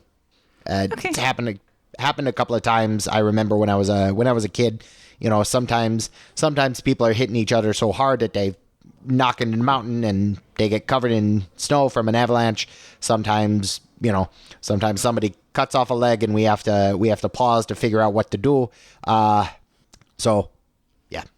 Well, that's good to know. And I'm going to spend the rest of my night using the infusion move of my artificer. So, infusion, I'll tell you what it does in the morning. Well, one more thing actually happens before the night wraps up. You guys all see a different giant. This one with slate gray skin, similar to Norage, but with dark hair, with sort of like whitish streaks in it. Yeah, like it's dark red with not quite pink, but like almost a pearlescent white that reflects the light of a fire. This female giant approaches your camp. And yeah, Norage, you recognize her as Rocky. Norage is gonna kind of push himself up from his little area that he's made himself and go to meet her. So, you come here to gloat before you kill me, or what? Well, if it isn't Norage. Old friend, how have you been? And then she kind of just like, she lifts an arm up, and she's about like, she's 18 feet tall, so about twice your height, and just slaps you on the shoulder with way too much force. Norage stumbles, takes a couple of steps, and kind of dusts himself off. Things have been up and down. How are things up here? Well, when I get my name, an honorable name tomorrow, I will have a chance to once again beat you down into the dust. Hey, look, I've had a different outlook since leaving and being around and doing it. So, look, whatever happens, as a neutral party, we were friends at one time. I want to wish you luck, okay? Like I'd need it. You're the one who'll be needing all the luck. I think Norage gets a little bit of fire behind his eyes. Definitely, this is like, he's been on edge the whole time, and so he gets a little bit of fire behind his eyes. And he, like, his stance, it was, kind of just like hunched over, like very small. He like stands up straight and he's like, no, I don't think I do. I think this is going to be a closer fight than you may be thinking. Watch your back, Rocky. Yeah, so she kind of, Rocky sort of notices, like, you had, you had an idea, you were about to do something, and then just don't do it, and then turns back to Norage and says, well, watch my back from what? Those? Psht. No, this whole time, Norage is getting, like, I don't want to say angry, but, like, more and more frustrated, if you will. And so he for a second, he, like, loses control, and he takes like a ball, like, he finds just like a tree that's kind of standing alone. And so he takes he forms like a ball of fire in his hands, and he shoots it at the tree. I will roll for this because this is I'll call this a burning brand, maybe, or would this be Zuko style, do you think? What are you trying to do with it? I'm trying to make, like, the hottest, like, fireball that I can, hit it at this tree, and just, like, completely carbonize it. Ooh, okay. So, Change no rage to some rage. yeah. Yeah. I mean, this sounds like you want to intimidate her. Is that like what you're trying to do? So, I mean, I can say that you just do, like, you do that. You summon like the hottest flame, but like how she reacts to that, maybe that can be your role. Yeah, that's fine. I can certainly roll for that. But yeah, that's what Norage is going to do. He's just like, he's had enough of this, to be honest. And so he's just like magic is not, the giants have really good control over flame. They're very like good smiths. But like they are not inherently magical. So like Norage's thought is like, okay, here's what I've learned from, being able to channel my powers through the 8 Paths Monastery, and like I'm gonna destroy this tree just as like a maybe it can do something. And that roll was a 10. I have 10. Neutral charisma, so I think that stays at 10. Yeah, it would stay at 10. So yeah, I'm not sure like what the results are for a 10 plus. Could you read those out for our audience and us? Yes. So I guess I'll go with Zuko style. So on a 10 plus, the fire does as you command, taking the shape and movement you desire for as long as it has fuel on which to burn. So I would imagine that this flame just immediately like eats this tree, turns it into a pile of ash in like the span of maybe, I don't know, 3 seconds. Okay. So yeah, she sees that display of fire and of power, and kind of looks at you, smirks, and says, perhaps it won't be as boring as I think it will be. I think Norage just stays silent, just kind of like looks up to meet her gaze. There's still that like that warmth, like that fire behind his eyes. Yeah. She says, well, whatever happens tomorrow will happen. Whatever happens, and happens. Then just nods at you and then walks back. And then you see her kind of like clap with others in the back and laugh with them in that bellowing giant laughter. I think Norage just returns to Barbara and Chico and just kind of sits down.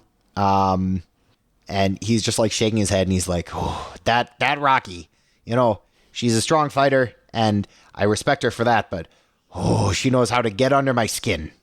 Oh, don't worry about it. I'm pretty sure Barbara's got something to handle that. Barbara, do you got anything to calm us down? Yeah, drink the coffee. Have some coffee. Norage just takes like a big old swig of coffee. It's nice to have something warm in you. You're right. Okay.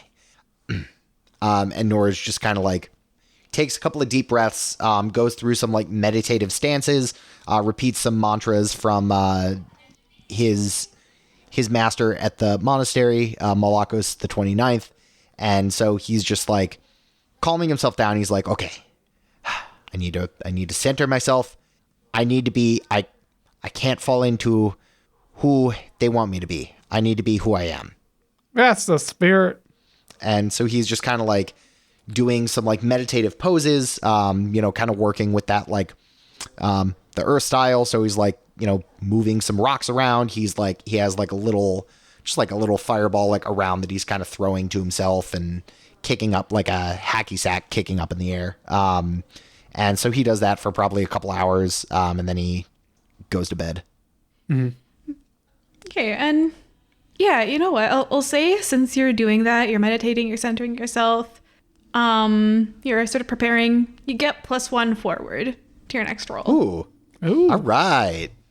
Nice. Yeah. All right. And Barbara, what potion are you preparing? Oh man, do I have this planned? All right. So it says infusion. When I spend an hour or so tinkering with the magic in items, I can apply a number of new magic item tags equal to my level +1. So that's 9 per hour. And there's like at least 8 hours between me and the morning. So I'm going to send this in the chat. I at first read this and I only thought I could do 1 per hour. So I found the Fruits Basket volumes 1 through 12 complete set. But it turns out I can do 9 per hour, so I actually don't even lose all that much sleep because I infuse it with Glamored. With a thought from the wielder, this item can take on the form of something else. So you may have noticed I sent the Japanese version to you. But with a thought from the wielder, it can be in the language of your choosing. Interesting. Amazing. All right. Using the mechanics, I gave them Fruits Basket in the language that they can read, which I think is runes, fire giant runes. Yeah. Yeah, it'd be fire giant runes. And could Chico do one more thing before he going to sleep?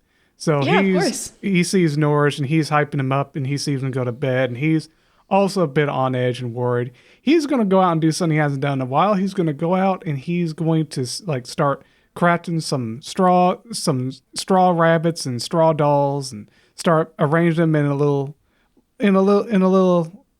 formation underneath a tree, real nice, and put some vegetables there as well. He's going to pray to Mai, who is the harvest goddess that looks over him and his people, and ask for just some guidance on what to be prepared and what to expect for the next day because of all the things that Norage is worried about with the Shadow Cabal coming after him and him worried whether or not he's going to be able to live, just get some insight on what to expect the next day.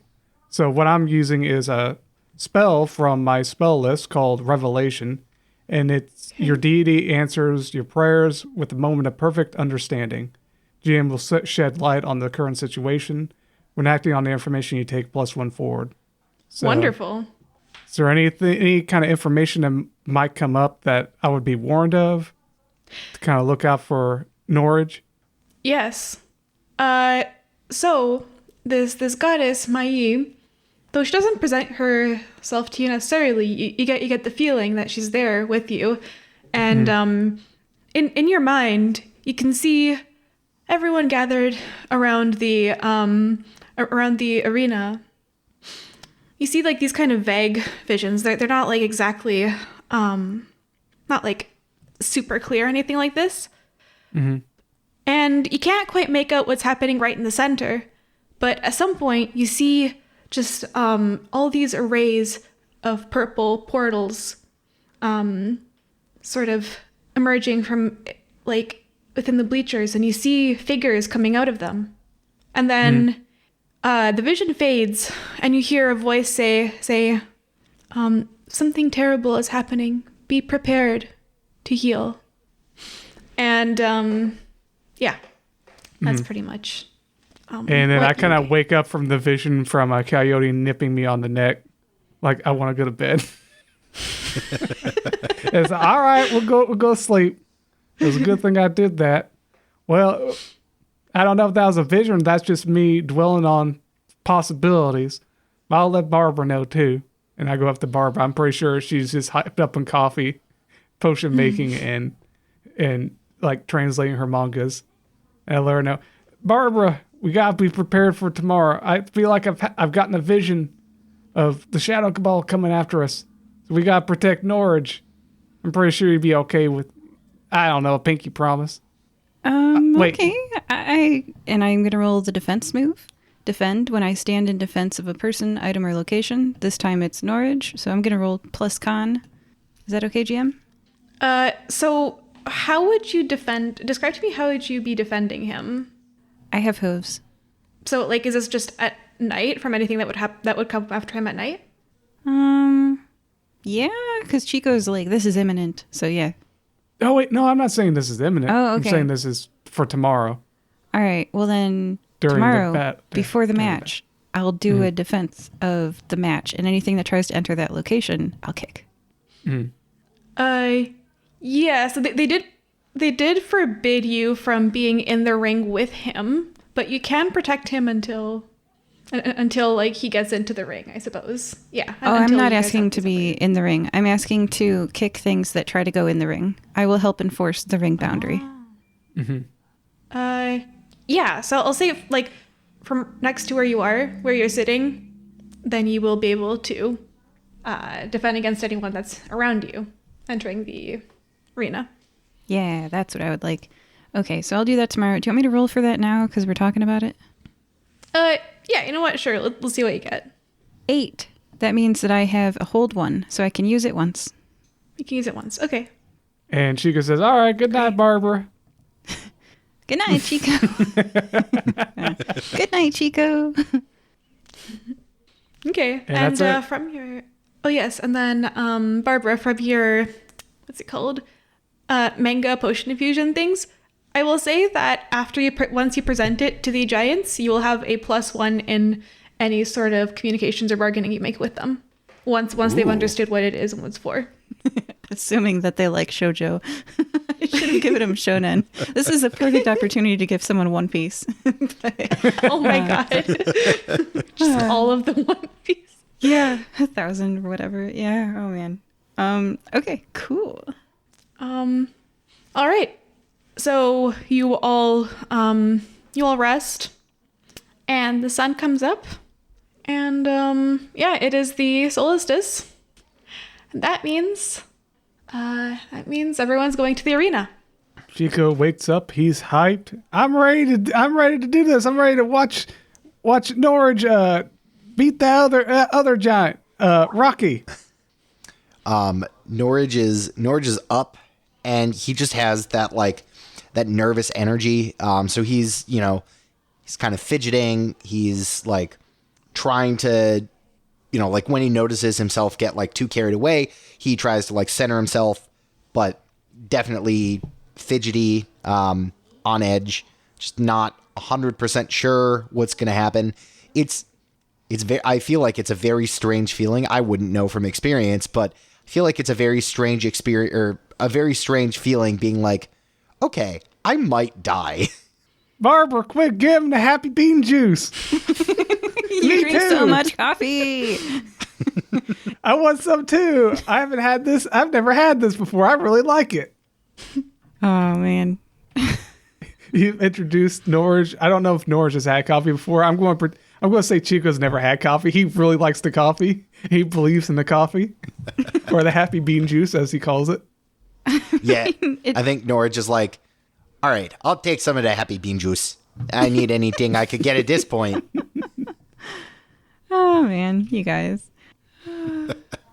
You really do feel a little bit happier. I mean, drink a cup of black tea on an empty stomach for the first half of the day, and it perks your mood up. Oh, yeah. Mm-hmm. True. Yeah, facts. for sure. You ain't yourself until you had your happy bean juice.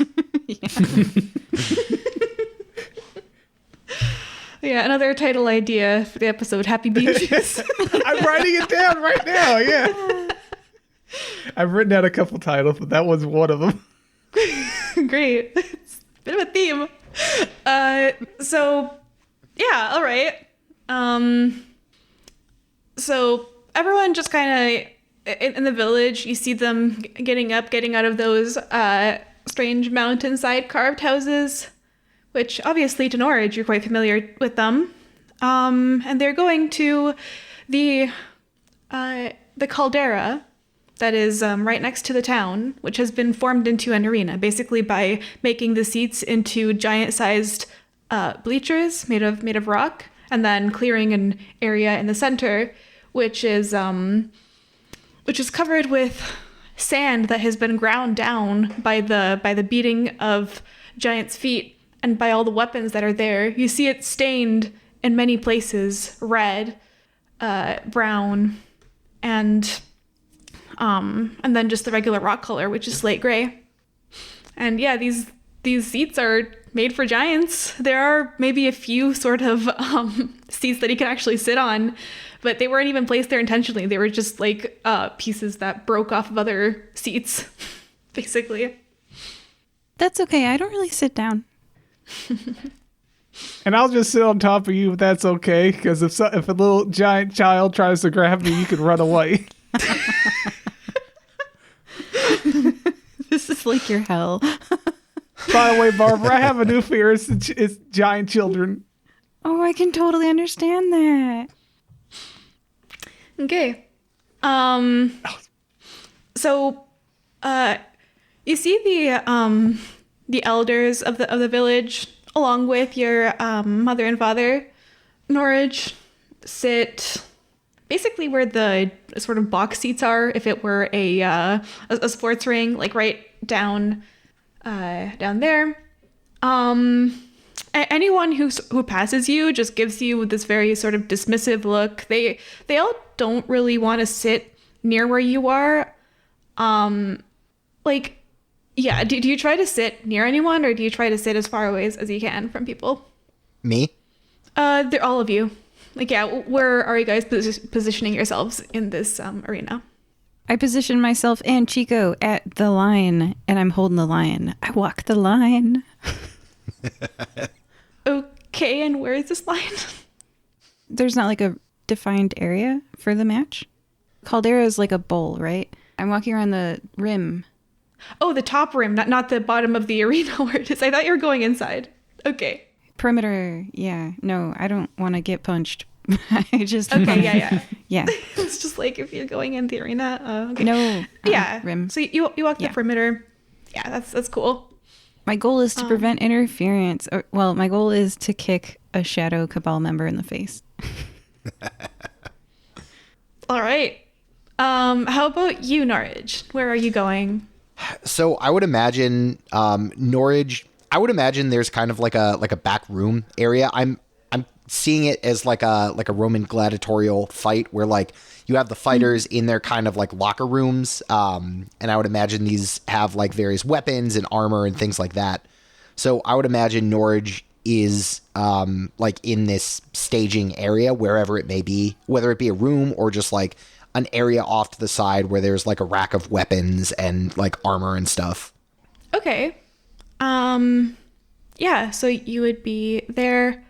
Clothilda's gonna approach you then, and she says, "Now, listen here, Norage. The way this is going to work is first, Rocky will finish her trial, which means she will fight me, and whoever wins shall be the one you fight."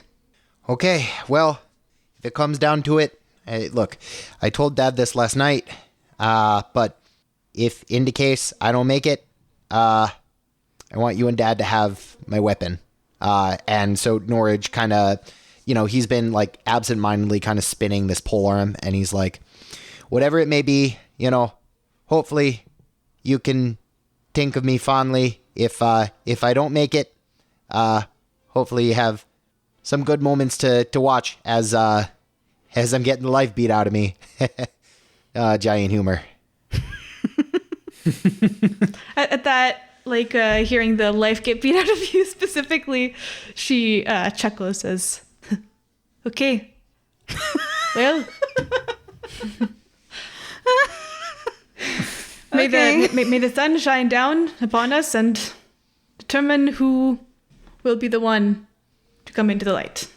That's kind of like the phrase that you hear before the before something big happens.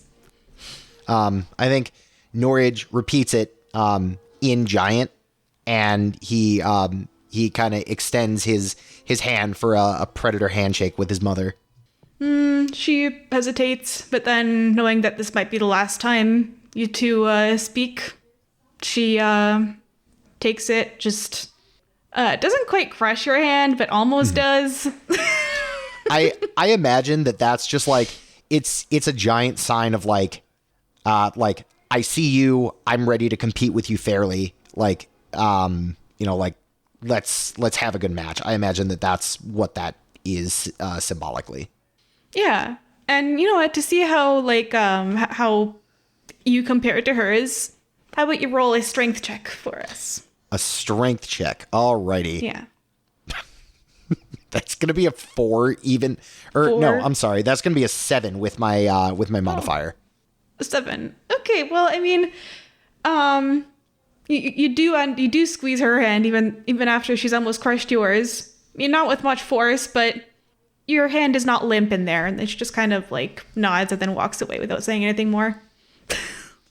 I think Norage, like when she's out of eyeshot, Norage is like, he's just like, yes, I did it. She recognizes me. That's cute. Love it. And so Norage is just like, well, if nothing else, I have that. Let's go. Okay. So Yeah, like before she went, she kind of gestured you to sit, like in the inner ring, not somewhere near to where she's sitting, but still like somewhere there because obviously you'll be the next contendant. Yeah. But you see she takes her seat, and then Garrick stands up, and in a big booming voice that fills the entire caldera, he says, "Fellow giants of Giants Landing Village, today we gather to celebrate the 25th summer solstice of who is now known as Rocky Shellsplitter. But upon completing this last trial, perhaps she'll be known as something else.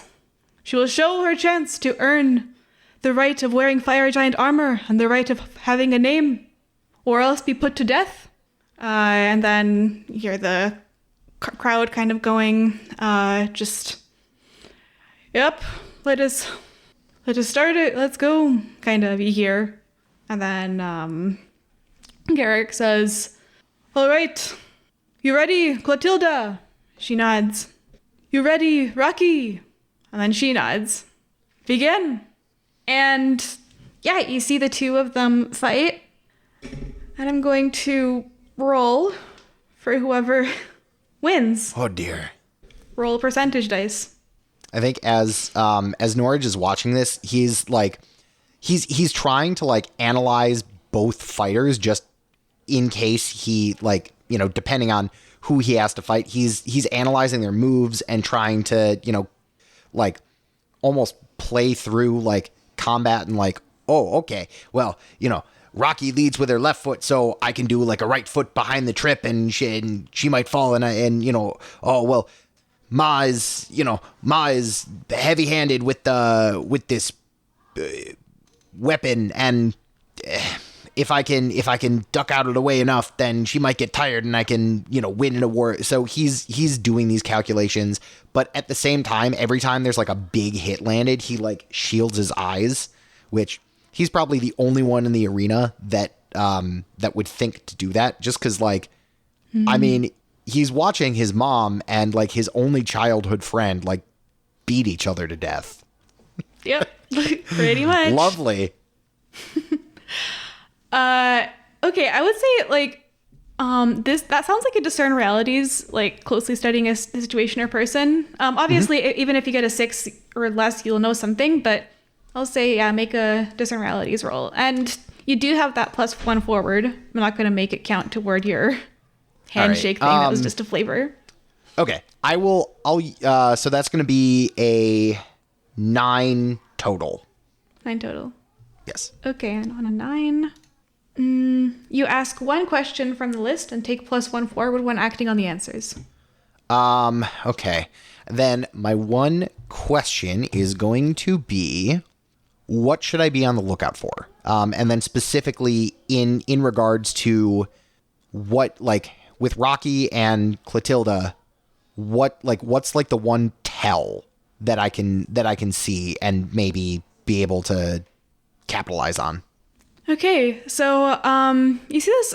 I'll answer your question as I describe how the fight goes. So there is quite a bit of back and forth. Rocky is definitely the type of fighter who wrestles. She is smaller than Clotilda, so she tries to use Clotilda's weight to her own advantage. She fights with a spear, and she tries to jam the spear under Clotilda's armor, but Clotilda is quite fast and expecting that to happen, so most of the time she dodges, often putting herself in an unfavorable position and being like pounded by Rocky. It looks as though the fight's going to be in Clotilda's favor just because she's so much more experienced in this type of combat. But then you see Rocky sort of suddenly launch herself at her, pin Clotilda on the ground, and say something. Clotilda just kind of freezes, and then Rocky uses that to sort of bash Clotilda in the ribs, and everyone's kind of silent because, like, that was a pretty nasty blow. And then Clotilda just raises her hand, signaling defeat. So, what did she say? Yeah. Whoa. so that's something that you should be on the lookout for. Yeah. Is she the new chief? You shall find that out because Garrick will sort of like, after looking at in the center of the ring for a moment, just stunned as well. He will raise up his great axe and say, "There has been a winner here. The winner is this giant who we will now give a name." And just kind of looks at Rocky, says, "Now, do you wish to become the next chieftain for a victory? If you do, you know what must be done." And then Rocky just kind of stands up, looks toward the elders, looks toward you, Norage, and she drives her spear through your mother's armor, finding a chink. Holy shit. Norage is just absolutely stone-faced. I think when the spear goes through, Norage can't even like bring himself to not look. And you see, as the camera pans over his face, you see just a small stream of tears run down from one eye.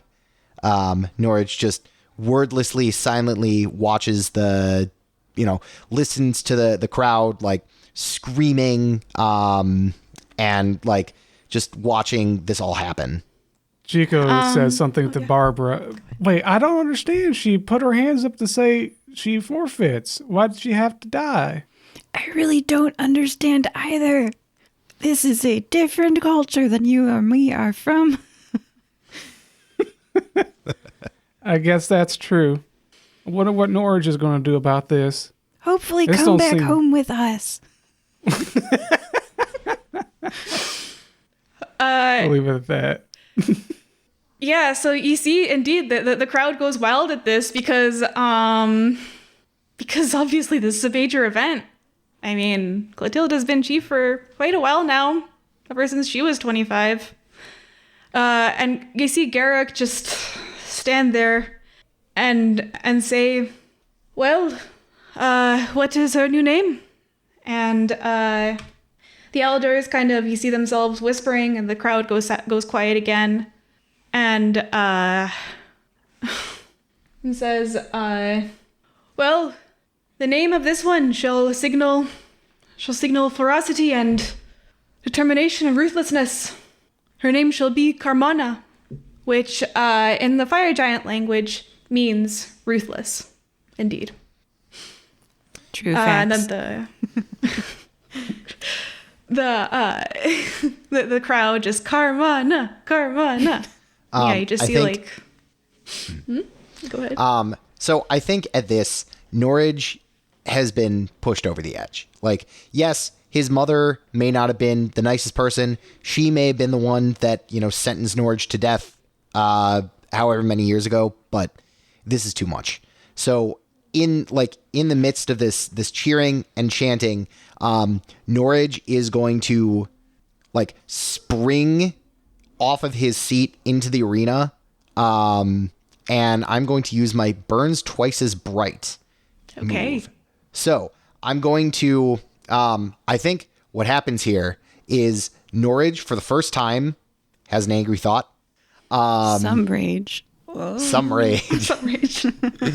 And so Norage, jumps into the arena, and he, stamps his foot, and, these little pieces of sand kind of swirl around him, and his whole body just, starts going from gray to, you can start seeing his body turn from gray. His skin gradually gets more and more red as the fire that was in his eyes, it manifests, and it grows until basically the whole top of his head looks like it's on fire.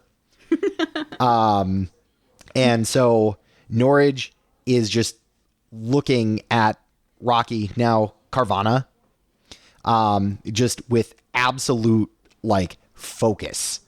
And so burns twice as bright means when you channel the flames of fate, you may the flames of fate. You may treat a missed roll as a 7 to 9 or a 7 to 9 result as a 10 plus. This may be a roll you or another character has made. Tell the GM something you've lost, an emotion, a memory, or some innate piece of your being. So the thing that pushed Norage over the edge was Norage remembered when he was a little kid, maybe 4 or 5 years old. He and his mom were out in the woods, and she was showing him how to use an axe. And, at this point, Norage is like 4 feet tall, so pretty small looking guy. And he just remembers, he's swinging this axe, and after all day, they've been using this like big, like a fir tree as like a dummy. And so finally, after a long day of training, Norage hit the tree enough to where it fell down. And at that, Clotilda didn't smile, but she kind of put her hand on Norage's shoulder and says, and said something to the effect of, I'm proud of you, and I can't wait to see the giant that you'll become. And so that is kind of, that's kind of what, so yeah, I guess the thing that I've lost is my mother, though she, has not been the most present or, loving. She was still my mother, and Norage cares very deeply about her. Yeah. Wow. Okay, so that sounds like a perfect description for how that burns twice as bright works. So what would you like to do? So I think Norage looks up at Carvana, and he's just like, now. And he pulls out his pole arm, and he attaches it so he has 2 like little heated metal daggers, and he just takes a stance. And he's dialed in. Okay. And you see like your father now with the sort of like his expression is still just blank. He says, "Oh, well, now we give Norage Flesh Ripper the chance to prove himself, to avenge his mother. Go." And then he just sits down finally and signals for the match to begin. Cool. So what Norage is going to do is his first move is he's going to fake. He's going to like feint. So he's going to move as though he's like about to run towards Carvana, but he's not going to move, and instead wait for her to come to him so that he can like what he's going to do is if she starts running, he's going to use his earth style monastic teachings to have a piece of earth come up from the ground and like trip her as he moves to like stab her in the shoulder with one of these pole arms. I see. So, all right. Are you looking to deal damage and also to like hinder her then? If you'll only let me do one or the other, I'll choose the hinder over the damage. But if I can do both, then I'll do both. I'll say that if you roll a 7 to 9, you have to choose one, and also expose yourself to an attack. If you do a 10 plus, you may do both. Sounds good. All right. Here we go. That's going to be an 8, but because of burns twice as bright, that is going to be a 10 plus. Okay. Okay, so before we get into that, something else happens. Oh boy. Chico, you get this sense of familiarity, this sense of deja vu, as all around you, or around the edge of the caldera, you see purple portals being, like springing out of existence, and purple robed figures, coming out of them, trying to go into the crowd. Is it the crowd? Yeah, Or they're into- like going from outside in. Okay. So they're in the crowd and they're coming towards the center, or are they actually targeting the... Okay, I see how it's going. Barbara, look out! Be on your guard! And then I take out one of my carrots, and I'm actually going to, if I see... I'm going to target the closest robed figure, and I'm assuming they have like poison daggers or poison or some kind of weapon. I'm pretty sure one has a weapon in one hand, and I'd like to make a call shot on one of their arms in order to get them to drop what they're holding. All right. If I'm able to do that now. Yes, you're able to do that. Let's see how that goes.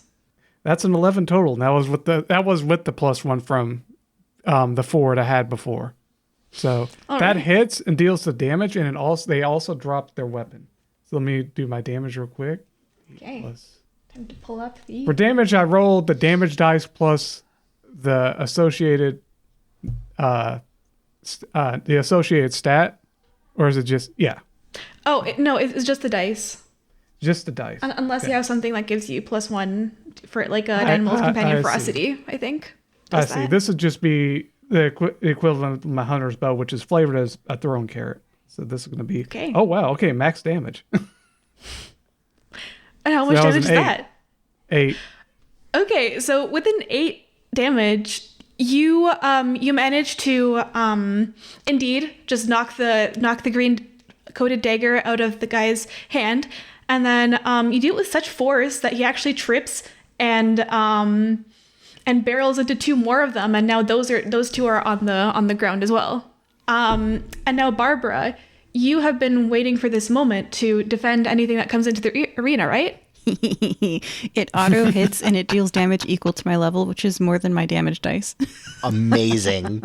Okay. So so what do you do? What are you hitting them with? It's Your hoof? basic move, defend. When I stand in defense of a person, item, or location under attack, roll plus con.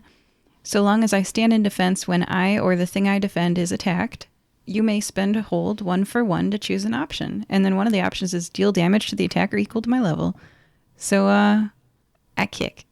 Actually, I mean, I have potions, but I don't want to cause mass civilian casualties like I have in the past. So I'm just going to kick. I love this episode. This is when Barbara takes off the kid's gloves and just starts kicking things. It's like, potions don't hurt me, but I'm a horse and I can kick. Well, I don't enjoy kicking things because it feels icky. Yeah, you get stuff on your hooves, right? Like, ew. Right. Well, either way, Chico sees you do this. How much damage does that do? What's your How level? much damage? What's We're level What's 8. the damage? level we're 9 level 8. actually? I Oh, think we're so. You do level 9 9. damage. All right, 9. Sweet. So I hit that dagger out of that guy's hand and have him all topple over and say, "Ha! I'll teach you, Barbara." Wait, oh my gosh, Barbara! It's just the defend move. You should be doing it too. You'd be doing 9 damage. Gosh, Yeah, Barbara, so- you're so strong. I've never seen ever seen a horse bucking and kicking and just absolutely going ham wild in one of those Calgary derbies. This is what it is. You kick with your front hooves, you kick with your back hooves, people go flying. It's quite a I would say you managed to take 5 of them out of the action with that. Amazing. Yeah. That's awesome. All right. And in the meantime, Norage, you are fighting with Carmana, and forgive me. Have you rolled for damage yet? Because yes, we can damage and hinder her. I don't believe you've rolled for damage. I did not. That's going to be 4 damage. Okay, 4 damage. So yeah, you see her. You see your polearm pierce her shoulder, and she just kind of winces. And how exactly were you hindering her again? So as she is running towards me, I conjured up a small block of earth that came up, so she tripped and she kind of fell into my polearm strike, and then as I pull it back out, I imagine she falls through, or she takes a second to catch herself. Yeah, indeed. So she does she does fall and roll on the ground. You see a little bit of blood trickling from her, but then she she keeps on rolling and then uses the momentum to get back onto her feet. Yeah, it is. Yeah, she is going to take some kind of penalty in the next reaction move that she gets against you. Which will be. Actually, right, you rolled a 10 plus, so she doesn't really deal damage. It's only if you get under a 9 or if you do extra damage that she can get a chance to do that. So yeah, that's basically her move, just righting herself. Yeah, let's have another round of Carmana versus Norage. What are you doing next? So I think Norage isn't even letting Carmana get a second. So immediately he's swung around and he's gonna do this this flaming roundhouse kick. So like I imagine she's kind of getting up, and as she's getting up from the roll, Norage is doing this like flaming running like over the head backflip roundhouse kick to just kind of get her right in the head as she's getting up. Okay, that sounds like a hack and slash, so go ahead and roll for that. Sounds good. That's going to be a 5 plus 3 is an 8. 8. Okay, that is between 7 to 9, so do your damage, but she will attack you. Would I be able to add the 1d6 to yes, I can. So I'm gonna add an extra d6 of damage, but expose myself to this next attack. I think it's only on a 10 plus that you can do is that. It?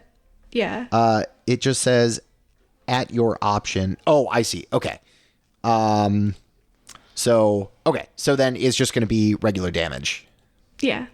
And that is going to be another 3 damage. Okay. And how are you dealing this damage to her?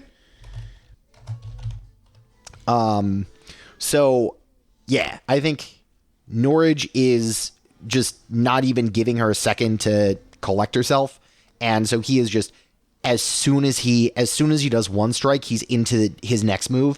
And so giants, they're very big, they don't need to be dexterous, so Norage is kind of showing off his monk trained dexterity by basically doing a standing backflip, having his foot kind of heat up to the point where it's like glowing, like a dull red glow, as his foot like connects with Carmana's jaw. All right, so you kick her in the face. You're gonna have to leap up high in the air for that, but you manage to. Yeah, so you do manage to hit her, and you leave like a burn where your foot hit her. But while you're in the air, she's gonna take that advantage to just take one of her arms and knock you straight into the ground. And you're going to take 7 points of damage. Okay, that one hurt. I imagine Norage, like, a couple of ribs cracked on that. Oh my gosh. How much HP do you have? Because my class only has like 9 HP or something like that. I have 23. Oh, yeah, it would be like a more. starting number plus your constitution. So, Barbara, what's your constitution score? Well, the modifier is +3, or do you mean the score? Oh, okay. I have 6 plus 18 then. 24. Wow. So you have 1 more HP than I do. Wow. And speaking of... Wait. Something happens. One of my moves is fighting fire with fire. So when I take damage and that damage is odd, the flames within me come to my aid. So I get to roll 1d4 and I can either take that result forward to summon my burning brand or reduce the damage by that amount. So let me roll. That's going to be 1. I am going to go ahead and take that result forward and summon my burning brand. So with that, as Norage lands on the ground, you see this these 2 pole arms, they ignite, and it ignites Norage's arms up to the shoulder. So now he has like this burning head piece, and also his arms are now ablaze. Okay.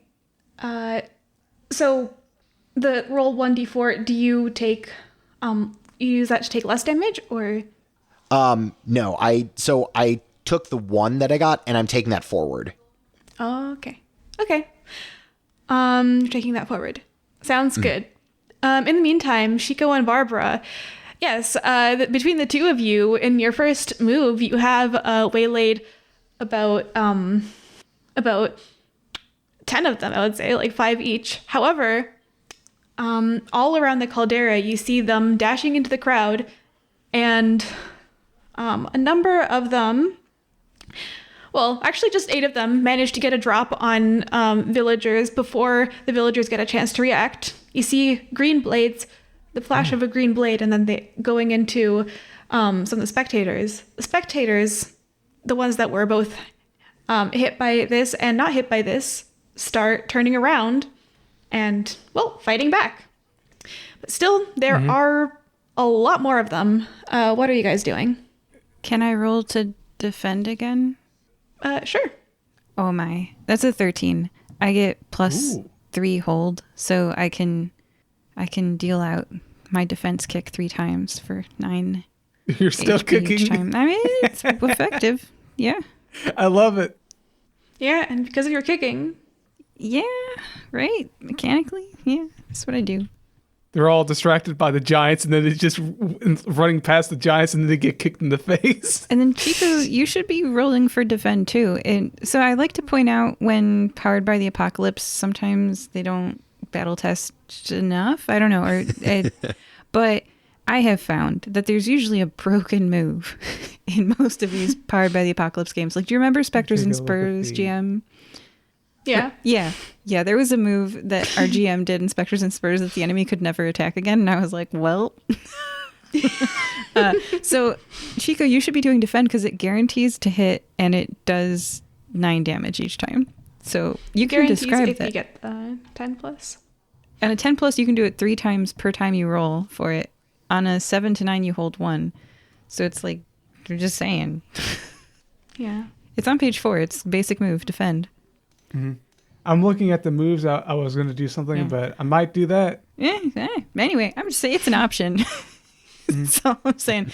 In Magic the Gathering, sometimes when you play Two-Headed Giant, there's cards that say each opponent. Take those cards when you play Two-Headed Giant. When it says your level and you're level 9 and you do a D6 for your damage dice, do that move.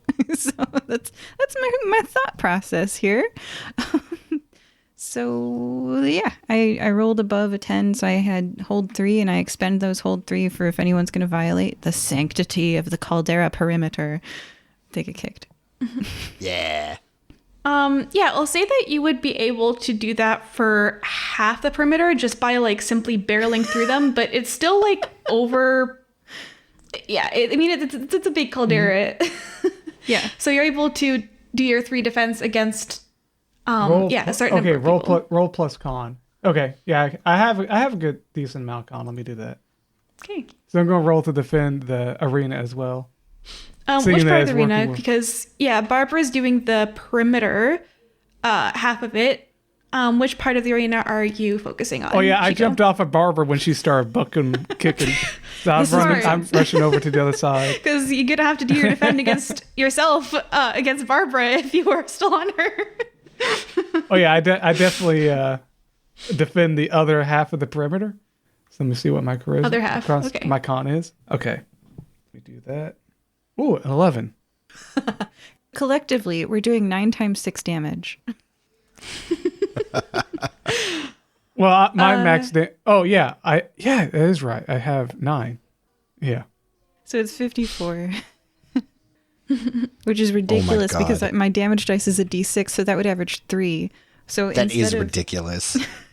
So instead of doing on average 9 damage, I'm doing 27 damage.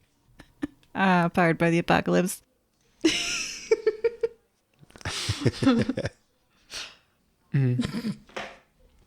Okay, so Chico, so Barbara is kicking with her hooves. That's how she's defending, just basically just making them scatter, making them go flying. How about you, Chico? Describe how you are defending the other half of the perimeter.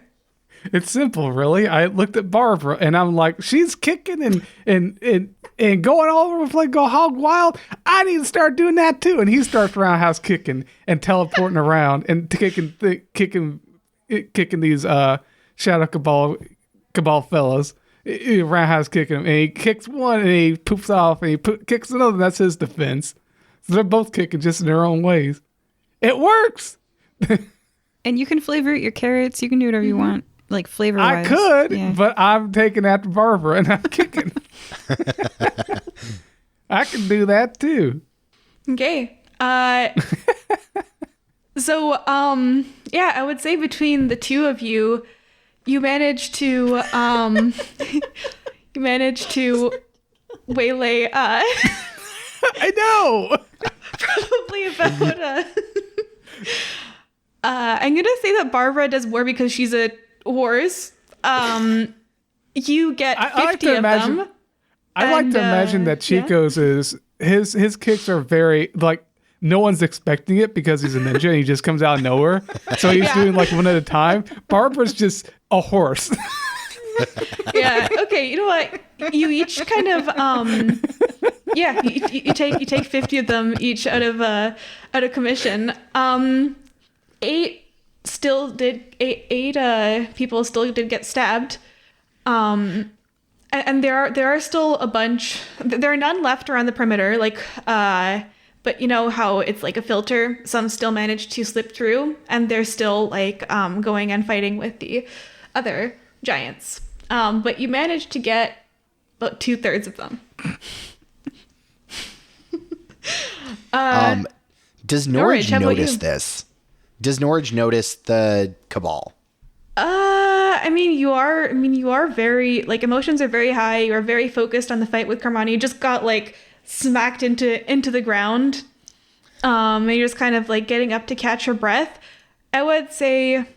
I can roll for it, too. Yeah, give me a roll wisdom. Wisdom? All right. That is going to be a 6. 6. Yeah, no, you are way too focused on the match with Carmana. You see, like, your mother is still in her armor, her body on the ground. You see this Carmana just about to go at you. It is, however, your move. All right, then I think what I'm gonna do is as I'm getting up. So yeah, as I'm getting up, I'm going to summon my burning brand, which was the immolation of Norage's arms. Okay, so that's going to be a 6 plus 3 is 9, but plus 1 because that's where the forward comes from fighting fire with fire. So it's going to be a 10 total, and which means I get 2 of the following tags. One of them being plus 1 damage, and one of them being thrown. It says near, so it's like a short range thing.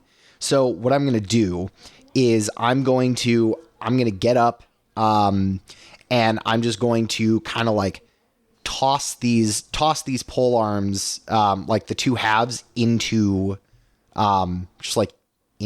center mass.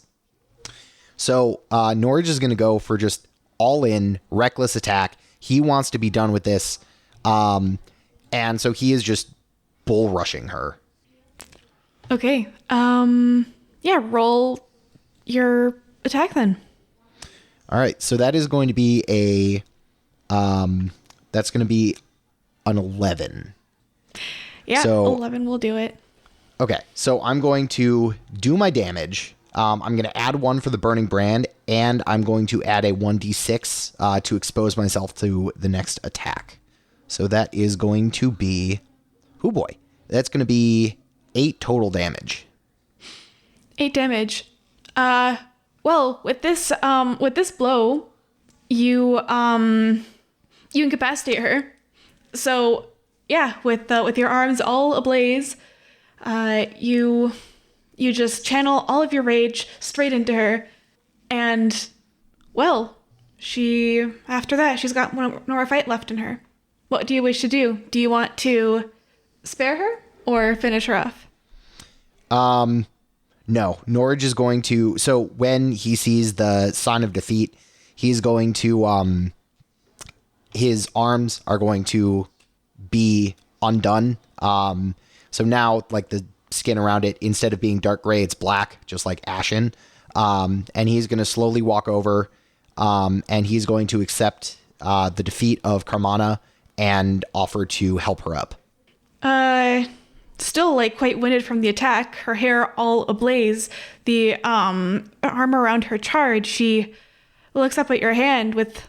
You can tell it's fear in her eyes, and then just nods and accepts your hand. So Norage lifts her up, and again, she's almost 3 times the size of Norage, so he kind of like heaves and brings her back up to her feet. Okay. And is just kind of standing there, panting. Yeah. She said, "Well, you beat me fair and square there. Well, I suppose that makes you the new chief of the village. Do they agree?" And then, well, the elders actually... You guys finally notice what's going on around you, and the elders are currently engaged with fighting some of the Shadow Cabal. Speaking of which, what are you guys doing, Barbara and Chico? Chico's going to be waving out to Norage. She's like, "Good job, Norage. Now come help us. We're kicking everything we can." Right. I'd like, if Norage is going to enter the battle, I'd like to cast Bless on Norage to give him a +1 in the fighting. Okay.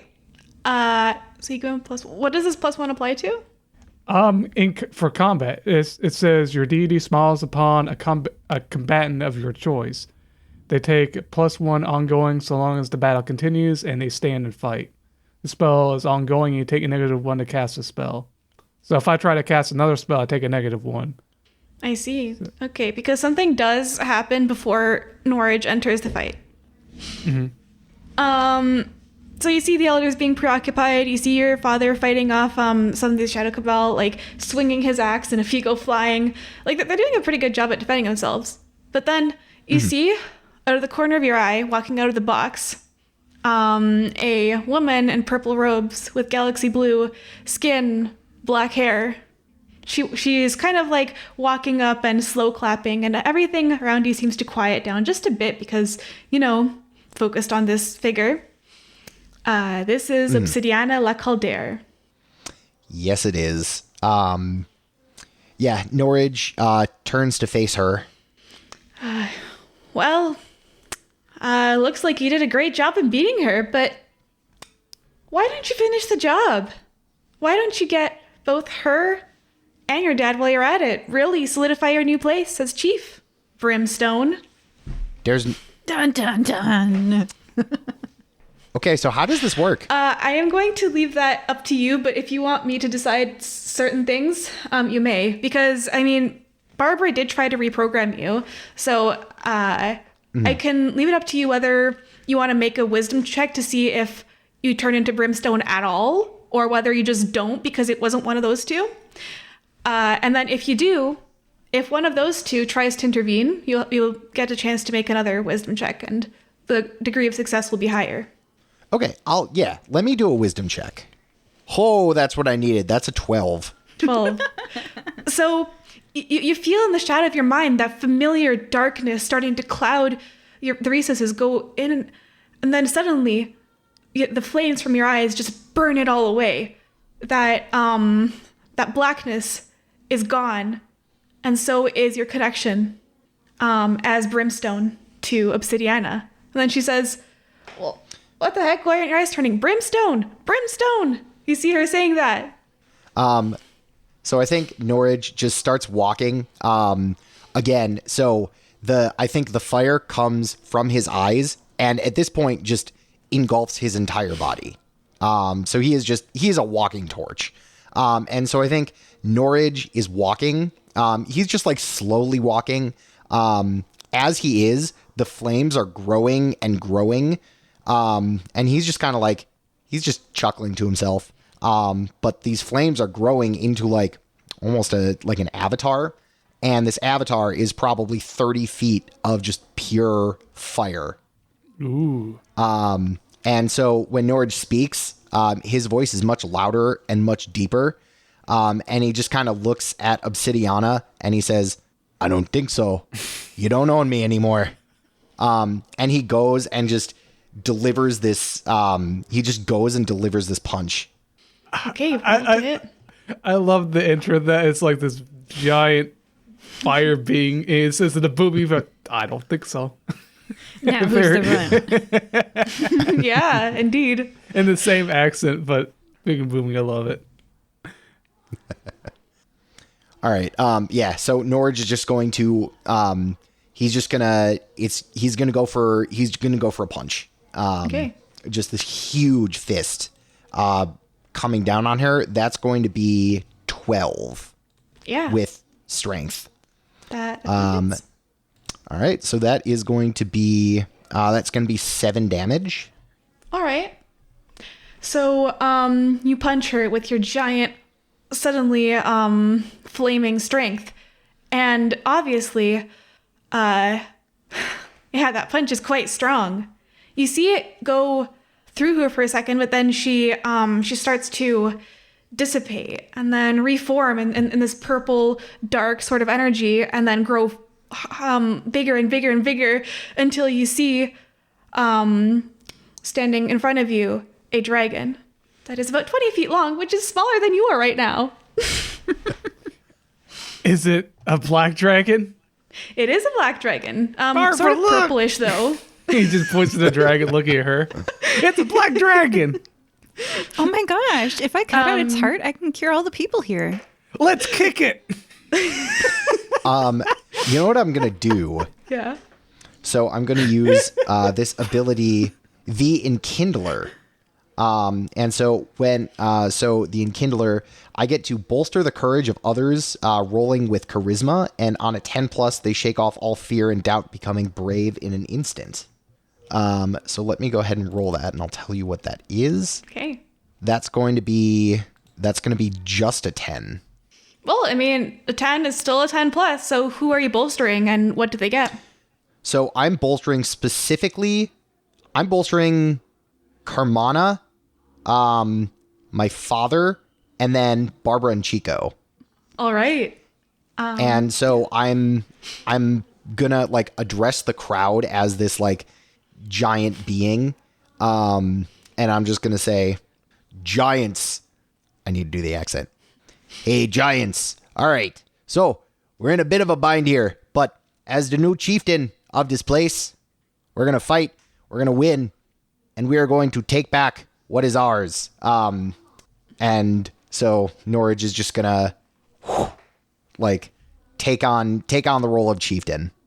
Okay, Awesome. and with that, you bolster all of your allies, including your giants, including Carmana, who was about to assume the role of chieftain, and including your father, and yeah, you see this this dragon that would have been towering before this transformation of yours, but now you look down upon it. It looks like almost like a fragile being.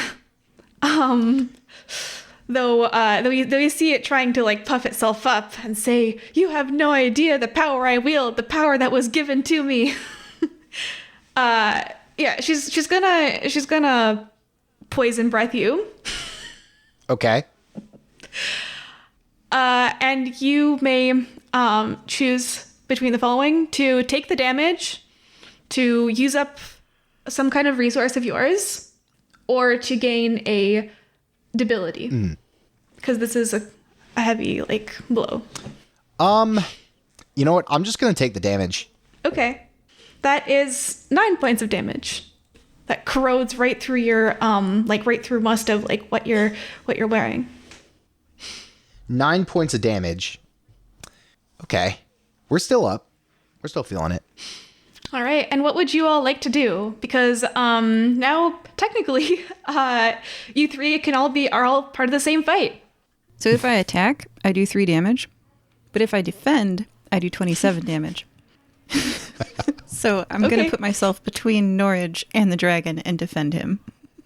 Okay. Roll for your defense because you only do the 27 on a 10 plus. Oh, yeah, that's only a 9. I just do 9 damage. Yeah. How do you do this damage? Is it like, are you gonna use a potion to it? Are you gonna just kick the dragon? Are you gonna throw something at it? I'm going to use the nail polish to mark where the heart is and say, "Get me that heart." So I'm throwing a jar of nail polish at it. Throwing a jar of nail polish. Damn it. Nail polish, my one weakness. It's just, like she looks at that and she's okay. I'll say that the way that this works is like is it the hollow brand? Oh, yes. So she looks at it. She's like, "Oh my, I want to wear that. That's so much better than what I've been wearing." And then by getting distracted, she opens herself up to one of Garrick Flesh Ripper's brutal attacks with an axe, and it just goes cleaving into the space where one of her legs connects with her belly. What about you, Chico? I'm also going to defend Okay. Norage. Like in between is like Norage came here to do battle and prove himself, and he's gone through so much, and we won't let him go down to you. We'll make sure he has a happy ending to all this. Take this, and I go to kick him. Go to kick. All right. Kick her in the heart or in the spot where she marked. Right after the axe comes. Yep. Do I have to roll for that? You do have to roll to defend still. Yeah. Mm-hmm. Oh yeah, and it's con, isn't it? Yeah. That's a 12. Oh my Roll god. the That's 6 a 12, and a 2 yeah. plus, or 6 and a 4 plus 2. So that's 9 damage.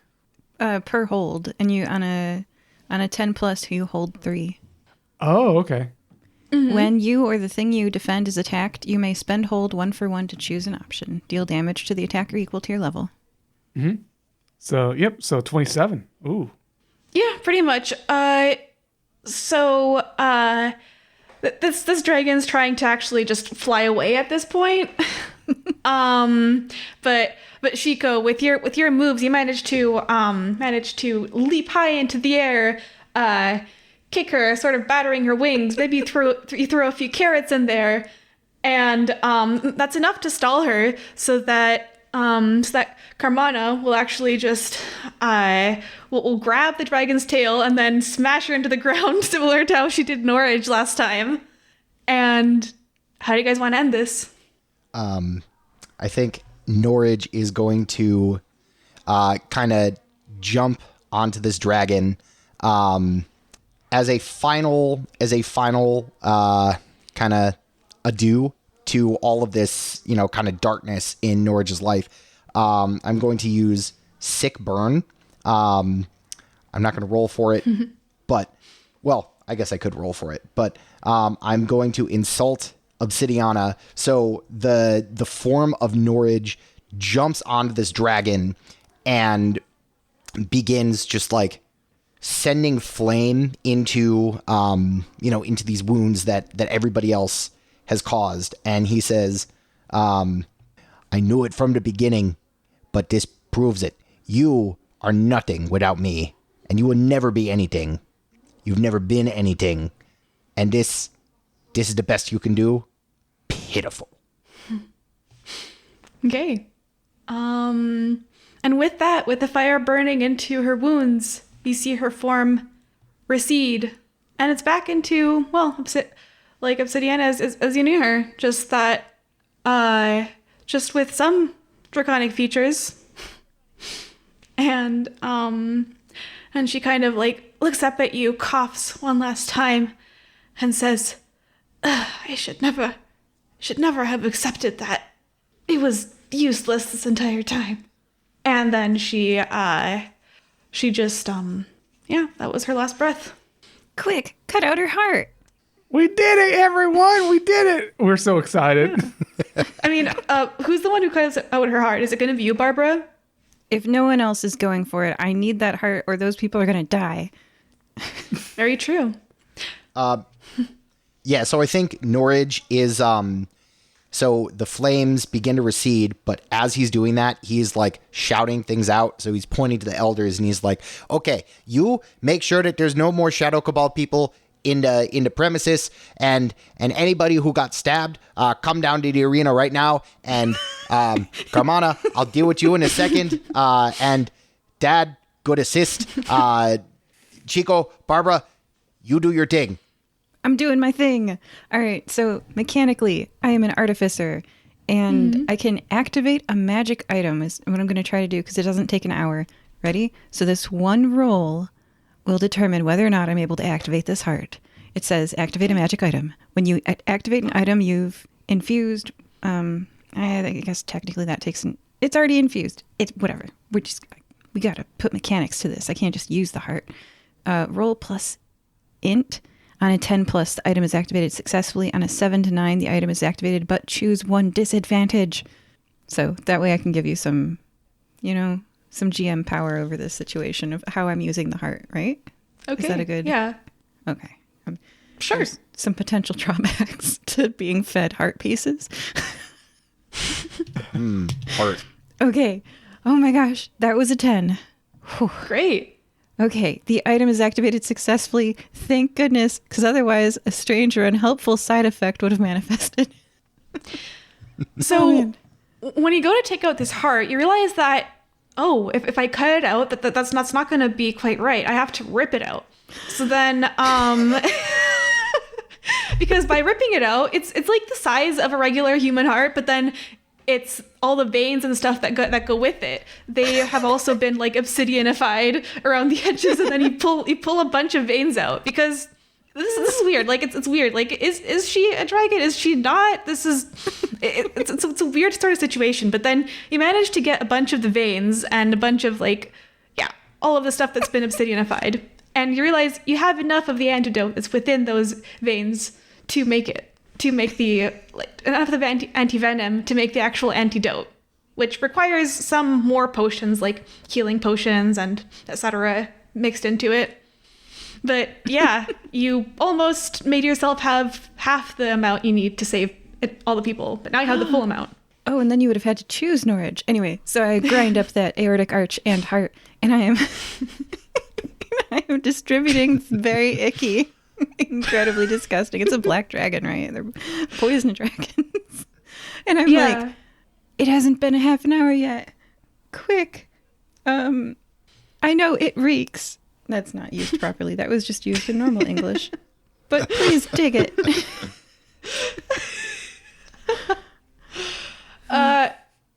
Yeah, you know what? Like, because of your what we did with the manga, you now have like an innate sort of connection with these giants. You now, having given them the power to translate their own language, you vibe with them, exactly in Barbara's terms. You guys are vibing.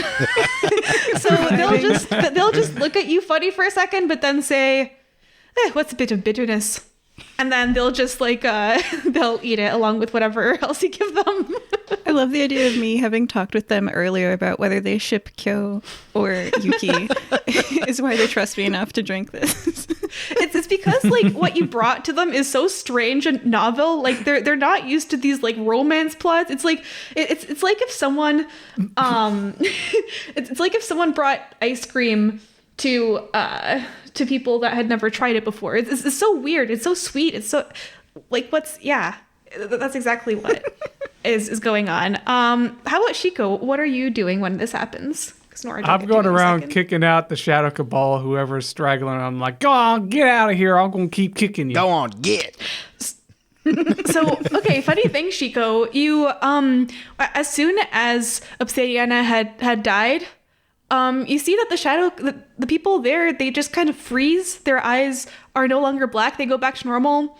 When you go to kick them, they just don't respond. Do you still continue? No, I take a look at their face and I'm like, oh yeah, these are the people from that guild that Norage was a part of. And that means they can't really do nothing. Well, guess we'll just wait a few minutes, and then Chico's going to be going around to all the giants who are probably about to swing an axe at them. Like, oh, don't hurt them. They're all right. They were mind controlled. And then once they wake back up, you can just send them on their way. I feel kind of bad. because now like the ones that are remaining, which are like maybe a sixth of the original number, they're just kind of looking around like, what have we done? What happened? Oh no! Could that have been non-lethal kicks? I said that you like put them out of commission. Okay. I wasn't defending anything, so they were non-lethal. So like they're gonna have like some really nasty injuries, like broken bones, and like definitely need a visit to the hospital. Some of them just have bruises. Some of them will just be like really sore for the next few days. Some of them are worse injured. But I'll say that you guys didn't like kill any of them. Yeah. And last but not least, we have Norage. So your father comes up to you and he says, Wilson, what you did there was amazing. I mean, even if you, whether you succeeded in this trial or not, if you want to have a new name, it can be Firebrand or anything you choose, or keep the name Norage. You know, I thought that maybe I was gonna want a new name, new lifestyle, but strange enough as it is, I think Norage fits. Well, then it is a name you shall bear with honor. And yes, I am indeed deeply saddened by Clotilda's death, but it is part of being a fire giant of this village. It is the reality, knowing that those who you care about may be gone the next summer solstice. That's true, but it makes the memories that we did make with them all the more better. He kind of like nods at you solemnly.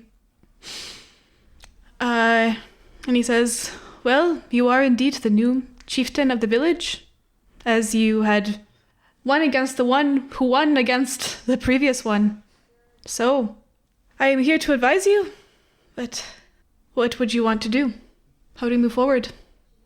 Well, at the very least, I have to run back to the guild, get some of my stuff, bring it back up here. But, I want to be able to take this village, move it into the next step. What I found in this battle, rage, anger, it's a really great thing to do. It's really great to fight with, but I think it's important to expand our horizons. So what I'm going to do is we are taking a village-wide field trip back to the Monastery of the Eight Paths, and our next order of business is to learn how to use fire, not only in ways of making weapons, making armor, but in fighting. That's helped me become who I am, and that's going to help all of you become even stronger. You see like a collective nods amongst people, and then your father starts clapping, and then other people start cheering. They say, Norage, Norage, Norage. I think Norage just kind of like raises his hands up, kind of, spins around to like get this full moment. Norage never thought that this would happen, but here he is. I'd like to say while everyone's cheering Norage, Chico's next to Barbara, who's probably administering antidote. You ever notice how Norage kind of rhymes with porridge? I'm kind of hungry right now. People are like actively dying under my hands. And I'm like, yeah. And that's my next venture, Porridge Flesh Ripper. Porridge. It's like, I wish to have a new name. Porridge. Poor Chico's so hungry. The next big thing, the next big restaurant experience in Nikamui, Porridge Flesh Ripper. That's awesome. Yeah. Okay. Well, I mean, that is the end of the episode. We have Barbara administering the antidote, having learned a few new potion recipes and having done some that she never... Did you think you would make a potion that would translate manga into giant? Or like into whatever the language they read? Gotta love learning new things. Oh, yeah. We have Chico, who has demonstrated amazing ninja skills, communed with a goddess who has spoken to her himself, and also made a straw doll that was absolutely crushed by a child, thinking it was him. Yep, that's far and away out of his memories. But if he ever sees a giant or a child giant, he's probably going to relive those terrifying memories. He has a new fear, but he feels he did what he set out to do, helping another fire-breathing kitten. Feels good to help everyone else, other people with their problems. And Norage, wow, like so much has happened this episode. So much. Well, being chieftain of a village is hard work, but somebody's got to do it. Okay. Yeah, and that is all we have left. If the three of you have anything left to say to the audience, now is your time. All right. Not really. Yeah, go ahead. I was just affirming no. Yeah. Okay. Well, thank you for joining us on Fire Breathing Kittens. Hope you enjoy the next one. Bye. Goodbye. Bye. See you later. It's that part of the show where we tell you about a podcast you might enjoy. Have you heard of The World's Dumbest Criminals? World's Dumbest Criminals is an upbeat podcast about deadbeat crims. If you're keen to hear about the most ridiculous, bizarre, and downright stupid criminals and crime stories in the world, this is the podcast for you. Check out World's Dumbest Criminals, a podcast.